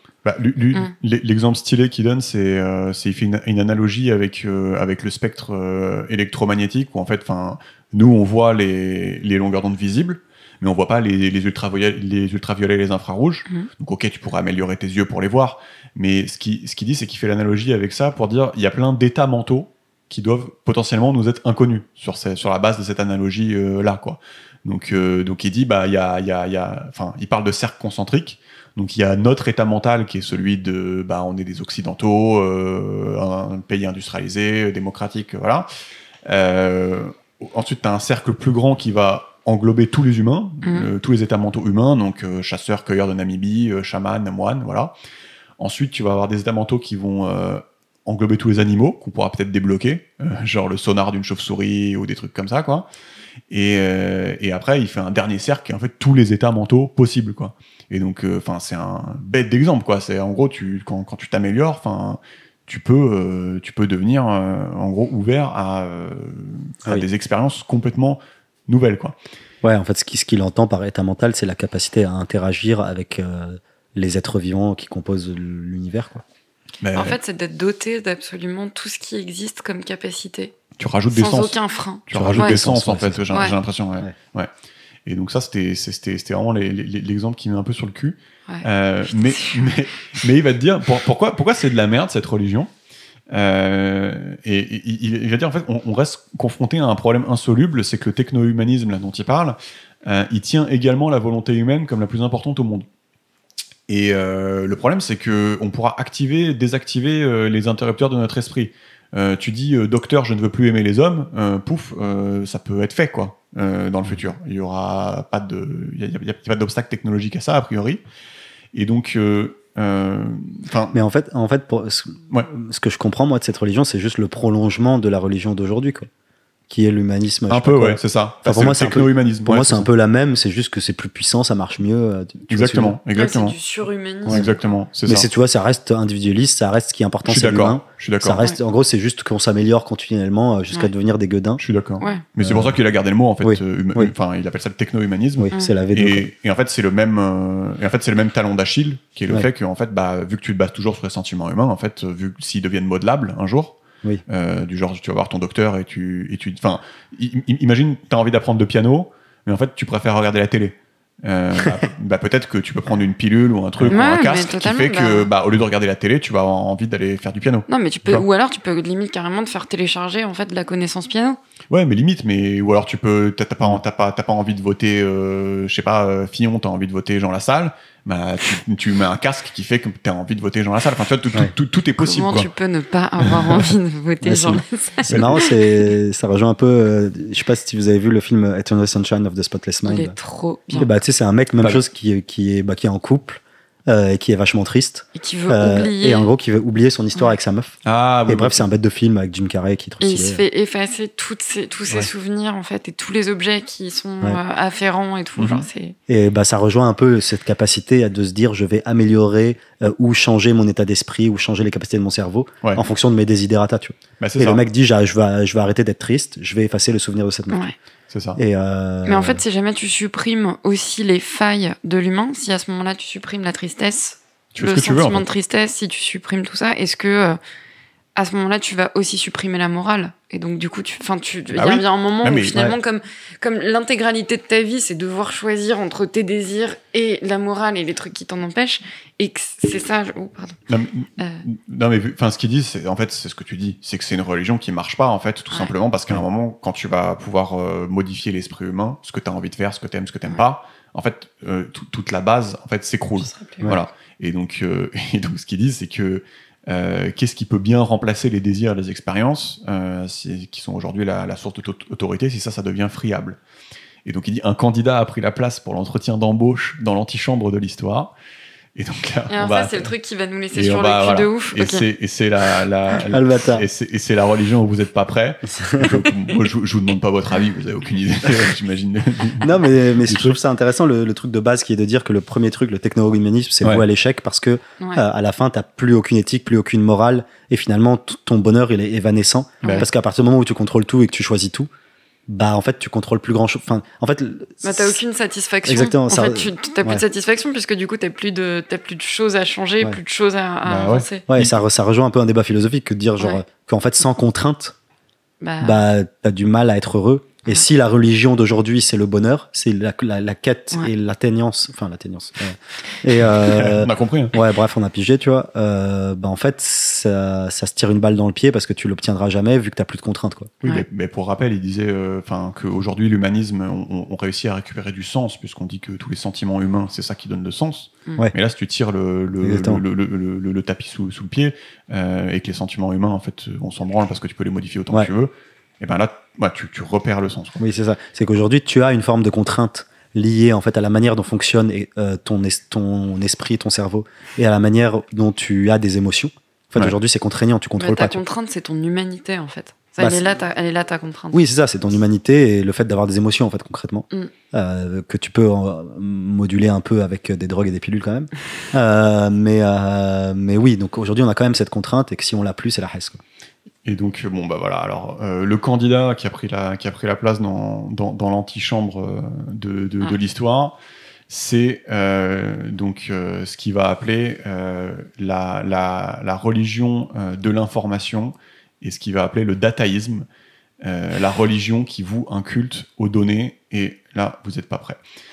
Donc, ce qu'il va expliquer, c'est qu'il dit que le dataïsme, c'est que l'univers consiste en un flux de données, donc qu'on appelle les datas, et la valeur de tout phénomène ou toute entité est déterminée par sa contribution à ce flux de données. Donc, le dataïsme, ça promet aux chercheurs et aux intellectuels le Graal sacré qui leur a échappé depuis des siècles. Donc, une théorie générale qui permet de tout unifier toutes les disciplines scientifiques. La 5e symphonie, une bulle spéculative, le virus de la grippe, ne sont que 3 configurations de données qu'on peut analyser avec les mêmes outils. Donc, on ne fonctionne plus sur le modèle ancien qui est les datas sont la première pierre du savoir et on en déduit les modèles. Bientôt, ça sera les datas, c'est tout. Tout ce qu'il y a. Tout ce qui existe. Ouais. En fait, tu fais avec l'humanité exactement la même chose que ce que tu fais quand tu fais de la chimie ou de la physique et que tu décortiques jusqu'au plus petit. Ah ouais, c'est un peu ça. Ouais. Jusqu'au plus petit. Ouais, c'est un peu ça. Jusqu'au plus petit élément. Quoi. Ouais. C'est un peu ça. Et c'est marrant. Et donc le dataïsme est le premier mouvement à créer une valeur authentiquement nouvelle depuis les idéaux humanistes, la liberté de l'information. Donc pour les humanistes, les expériences se produisent en nous et c'est en nous que nous devons trouver le sens de tout ce qui arrive et on imprègne l'univers de sens en faisant ça. Alors que pour les dataïstes, les expériences sont dénuées de valeur si elles ne sont pas partagées. Si nous ne pouvons pas trouver le sens en nous, nous devons connecter nos expériences au grand flux de données. À quoi bon expérimenter quoi que ce soit si on est déconnecté du grand flux d'informations ? En se fondant dans le flux de données, on appartient à quelque chose de bien plus grand que nous, comme dans les religions traditionnelles, où chacun de nos gestes faisait partie d'un plus grand projet cosmique. Et là, j'ai une anecdote où, en fait, c'était avant de lire le bouquin, je me baladais à la mer, et j'écoute les gens, parce que je suis un mec qui écoute les gens, c'est ce qu'ils racontent, quoi. J'espionne. Et il y avait une femme qui disait à son mari, est-ce que tu as pris des photos de la mer pour rendre jalouse Catherine ? Et le mari lui répond, ne t'inquiète pas, j'en ai mis plein dans ma story. Et ça m'a fait froid dans le dos. Et à l'époque, j'avais pas compris pourquoi, tu vois. Enfin, j'arrivais pas à mettre des mots sur pourquoi, je trouvais ça chelou, pourquoi il y avait un truc qui clochait et tout. Et après, j'ai lu ce bouquin-là, avec ce truc du dataïsme, et ça me permet de remettre un petit peu les idées en place, quoi. Enfin, les gars que j'ai écoutés à la plage, en fait, le sens, ils le tiraient du fait d'avoir connecté leur expérience au flux d'informations. Mais c'est ce que j'allais dire, en fait, on y est déjà. Typiquement, là, regarde ce qui s'est passé aujourd'hui avec l'avion qui a passé le mur du son en région parisienne, que tout le monde a entendu. Instantanément, Twitter... Bon, mais il se trouve que du coup, ma profession m'impose d'être tout le temps sur Twitter. Ouais. Et instantanément, Elle sur Twitter... Exactement. Suivez-moi Insta. Mais instantanément, en fait, Twitter s'est rempli de partage d'expériences, mais qui n'a... À ce moment-là, on savait pas que c'était un avion qui avait passé le mur du son. Ouais. Et du coup, tu sais, t'avais juste 47 000 tweets qui étaient là en train de dire « Est-ce que vous avez entendu ? Est-ce que vous l'avez entendu ? Je l'ai entendu en Essonne, je l'ai entendu à Oberkampf, je l'ai entendu à tel endroit, je l'ai entendu à tel endroit, tu vois. » Comme si, finalement, autour de cette histoire toute conne qui est un avion à passer le mur du son au-dessus de l'Île-de-France, t'avais finalement un million de toutes petites anecdotes, de toutes petites choses qui sont partagées sur des réseaux, quoi. Mais je sais pas, moi je trouve qu'il manque. Enfin, peut-être que t'as pas fini d'expliquer sa théorie du dataïsme. Mais tu vois, je trouve qu'à l'heure actuelle, le simple postulat de dire le futur, ça va être un monde unifié et interconnecté, et c'est ça la religion, ça n'explique pas, parce que pour moi, la religion, il y a une forme de but, tu vois. Et aujourd'hui, la religion de l'humanisme ou du techno-humanisme, le but, c'est ce que j'ai compris, c'est que c'est le bonheur, en gros. et que c'est d'atteindre des émotions, enfin de susciter des émotions désirées chez soi. Et tu vois, quand tu racontes ton exemple, par exemple, de la jalousie, de rendre jaloux, machin, pour moi, les data, c'est juste un véhicule, mais l'objectif final, c'est de susciter la jalousie chez quelqu'un, ce qui va potentiellement te rendre heureux, etc. Et donc, ça rentre dans le paradigme de l'humanisme, tu vois. Et parce que aujourd'hui, tu vois, et donc là, les data, c'est juste un véhicule. Mais tout à fait. Et donc, pour moi, cet exemple-là de la story, machin, ça rentre dans l'humanisme, dans le techno-humanisme. Mais parce qu'aujourd'hui, on est encore dans l'humanisme et il y a ce truc-là qui est en train d'émerger. C'est ça son postulat. D'accord, mais du coup, ce truc-là, quel va être son but? Parce que moi, je veux bien que je partage son avis que le monde va être de plus en plus interconnecté et que potentiellement, à long terme, on va pouvoir faire une théorie unifiée de l'humanité. D'ailleurs, ce qui est extrêmement dangereux parce que du coup, tu peux tout prédire après. Mais pour moi, ce truc-là, c'est quoi le but du coup? Parce que sinon, s'il n'y a pas de but... Mais c'est quoi le but de l'humanisme? Le but de l'humanisme, ce que je comprends, moi, c'est genre de la quête du bonheur, c'est d'être heureux. Et aujourd'hui, on est dans un monde humaniste, individualiste, où chacun cherche à être heureux, en contrôlant son monde, machin. Et dans le techno-humanisme, même chose, chacun essaiera d'être heureux ou d'être plus puissant que les autres. Enfin, en fonction de sa personnalité, chacun voudra atteindre son objectif qui est un peu ancré dans sa personnalité. Mais du coup, le dataïsme, pour moi, il s'inscrit dans le techno-humanisme s'il n'y a pas un autre but. Tu vois ce que je veux dire? Non, mais là, le but, c'est en gros que la valeur de toute chose est déterminée par la quantité de data qu'elle apporte au système, en fait. D'accord. Non, parce que aussi, genre, tu vois, quand on dit, genre, ou peut-être quand il dit, genre, quel va être le monde de demain, moi, ce que je comprends, c'est comment les différents individus qui composent la masse vont inconsciemment ou consciemment s'orienter vers ce modèle-là. Ok. Et donc, pour moi, chaque individu qui compose la masse doit y trouver son intérêt pour que le monde s'oriente vers ce modèle-là. Et moi, j'arrive à percevoir pourquoi chaque individu individuellement, consciemment ou inconsciemment, va s'orienter vers le techno-humanisme, parce qu'il va vouloir être heureux, parce qu'il va vouloir être puissant, parce que voilà. Mais j'ai du mal à comprendre comment chaque individu va spontanément s'orienter vers le dataïsme, si c'est pas pour être heureux ou c'est pas, tu vois ce que je veux dire? Oui, d'accord, non, je vois ce que tu veux dire. Non, mais ok, je vois ce que tu veux dire. Mais est-ce qu'on pourrait pas considérer que le fait de tout savoir, le fait de tout connaître, le fait d'être tout le temps dans l'ultra communication, peut-être, enfin, compte tenu de Sapiens, ça me paraît pas aberrant. C'est ça, Sapiens, il adore mettre en commun toutes ces informations. Après, tu peux switcher ce truc d'adorer, tu peux l'enlever, tu vois, tu peux donc ça, c'est à l'infini. Mais bon, c'est un bon candidat, quoi. C'est ce qu'il dit. Voilà. Ça peut coller, Enfin, ça peut coller. C'est ce qu'il raconte. Ouais. Non, mais je vois ce que tu vois, genre moi, en tout cas, ce truc-là de chercher un maximum d'informations. Moi, ça me parle pas mal parce que je l'ai un peu aujourd'hui. C'est que genre, en tout cas, je pense que chacun a sa personnalité, mais moi j'ai une personnalité qui fait que genre j'ai envie de traiter un maximum d'informations et de comprendre un maximum les choses. Et du coup, je suis assez oppressé par le monde d'aujourd'hui qui me envoie trop de signaux, tu vois. Et juste ça m'oppresse. Genre, je trouve qu'il y a trop de signaux, j'arrive pas à traiter parce que dès qu'on m'envoie un signal, mon réflexe automatique, c'est de le traiter et de le processer. Je sais pas faire abstraction, tu vois. Et du coup, quand on est dans un monde où on t'envoie de plus en plus de signaux, moi, ça me fatigue et ça me rend triste. Mais du coup, j'arrive à comprendre cette boulimie d'informations et cette volonté spontanée de vouloir comprendre un maximum le monde. Tu vois, ça, j'arrive à comprendre. Je te cache pas que quand j'ai entendu le mec dire qu'il avait mis les photos sur sa story, après je suis allé visiter une petite église et le gars m'a proposé de rester pour la messe et je suis resté alors que ça faisait 15 ans que j'y étais pas allé, mais j'avais besoin de la messe, tu vois. Je te jure, c'est une histoire véridique tellement j'étais en bas de ce truc là, quoi. Ça m'a vraiment foutu le cafard. Ok. Et bon voilà, donc après il dit les humanistes défendaient Dieu est un produit de l'imagination humaine, mais les dataïstes vont rétorquer, ils vont dire l'imagination humaine est un produit d'algorithmes biochimiques, votre expérience dont vous faites l'éloge n'est que le produit d'un algorithme chimique périmé. Et donc on va passer de ce qui est vrai en soi. Après périmé, je sais pas. Ça fait sens ce qu'il dit. Mais c'est vrai que genre en soi c'est juste de la chimie et une cascade d'événements. Exactement. C'est juste qu'aujourd'hui il y a trop de facteurs pour pouvoir les calculer. Exactement. Mais en soi tu peux imaginer que ça se calcule, quoi. Et donc on va passer de théocentrique. On était passé de théocentrique à homocentrique, et donc lui son postulat c'est qu'on va peut-être passer à datacentrique. Et donc il dit tu veux te connaître toi-même, pas besoin d'aller au musée, d'écrire un journal, de méditer. Il dit fais séquencer ton ADN, porte des appareils biométriques portables, laisse Google et Facebook lire tous tes mails, garde une trace de tes clics et de tes likes, et du coup, une fois que tu as fait ça, tu sauras qui épouser, quelle carrière choisir, s'il faut faire la guerre ou non. Et donc, voilà, c'est ce qu'on a dit aussi tout à l'heure, il dit la révolution humaniste ne s'est pas faite en un jour. Au début, on disait que l'homme était fait à l'image de Dieu, et ce n'est que plus tard qu'on a fini par oser dire que les humains étaient sacrés en soi. De même, aujourd'hui, la plupart des dataïstes prétendent que l'Internet de tous les objets est sacré car il sert des besoins humains, mais il pourrait bien devenir sacré en lui-même et finir par oublier le besoin des humains.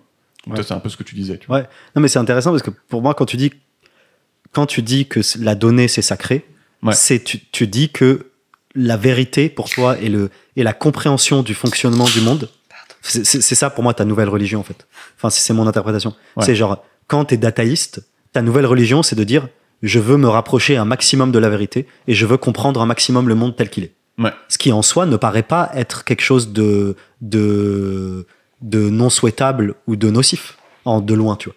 Mais en fait, quand tu y penses, c'est extrêmement nocif et extrêmement grave et extrêmement triste potentiellement pour ton bonheur, parce qu'à partir du moment où tu comprends tout et que tu sais comment tout fonctionne, après, genre, je sais pas, t'es malheureux, quoi. Lui, ce qu'il dit, c'est que, mais même en dehors du bonheur, il dit remplacer l'univers par une intelligence non consciente, tout interconnecté, avec toute, voilà, est-il vraiment enchantant?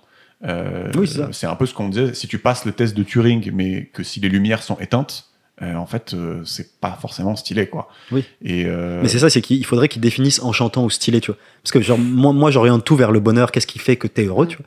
Oui, mais tu vois, il faudrait que t'aies un compas, tu vois. Non, mais voilà. Le truc, c'est que je pense que, là, ce qu'il dit, c'est, il rappelle que beaucoup de religions antérieures n'ont pas eu besoin d'exactitude factuelle pour gagner du pouvoir. Et donc, tout ce que tu dis, c'est des bonnes, c'est des bonnes remarques.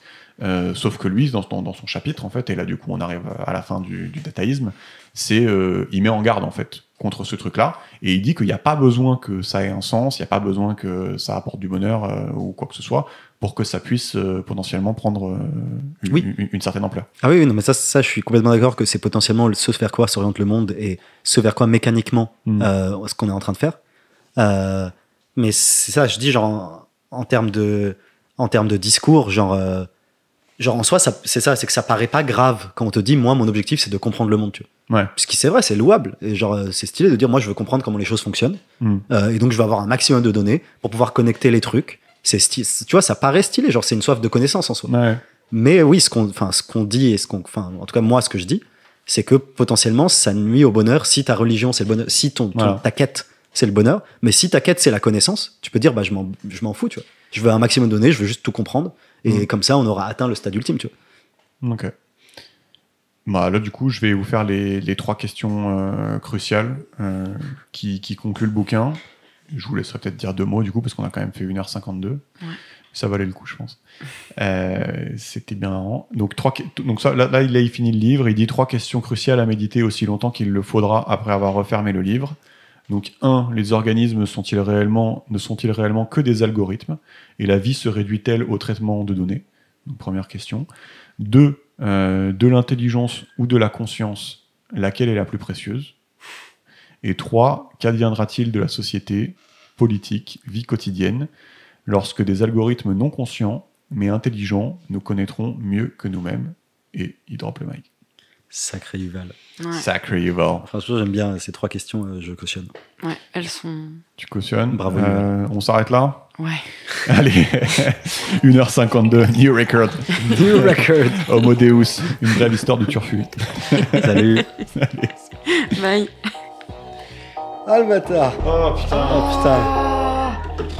Putain, t'as géré Alexa. Ouais, putain, c'est hardcore. J'avoue, moi je fermais pas ma gueule en plus. Oh, ça arrivait.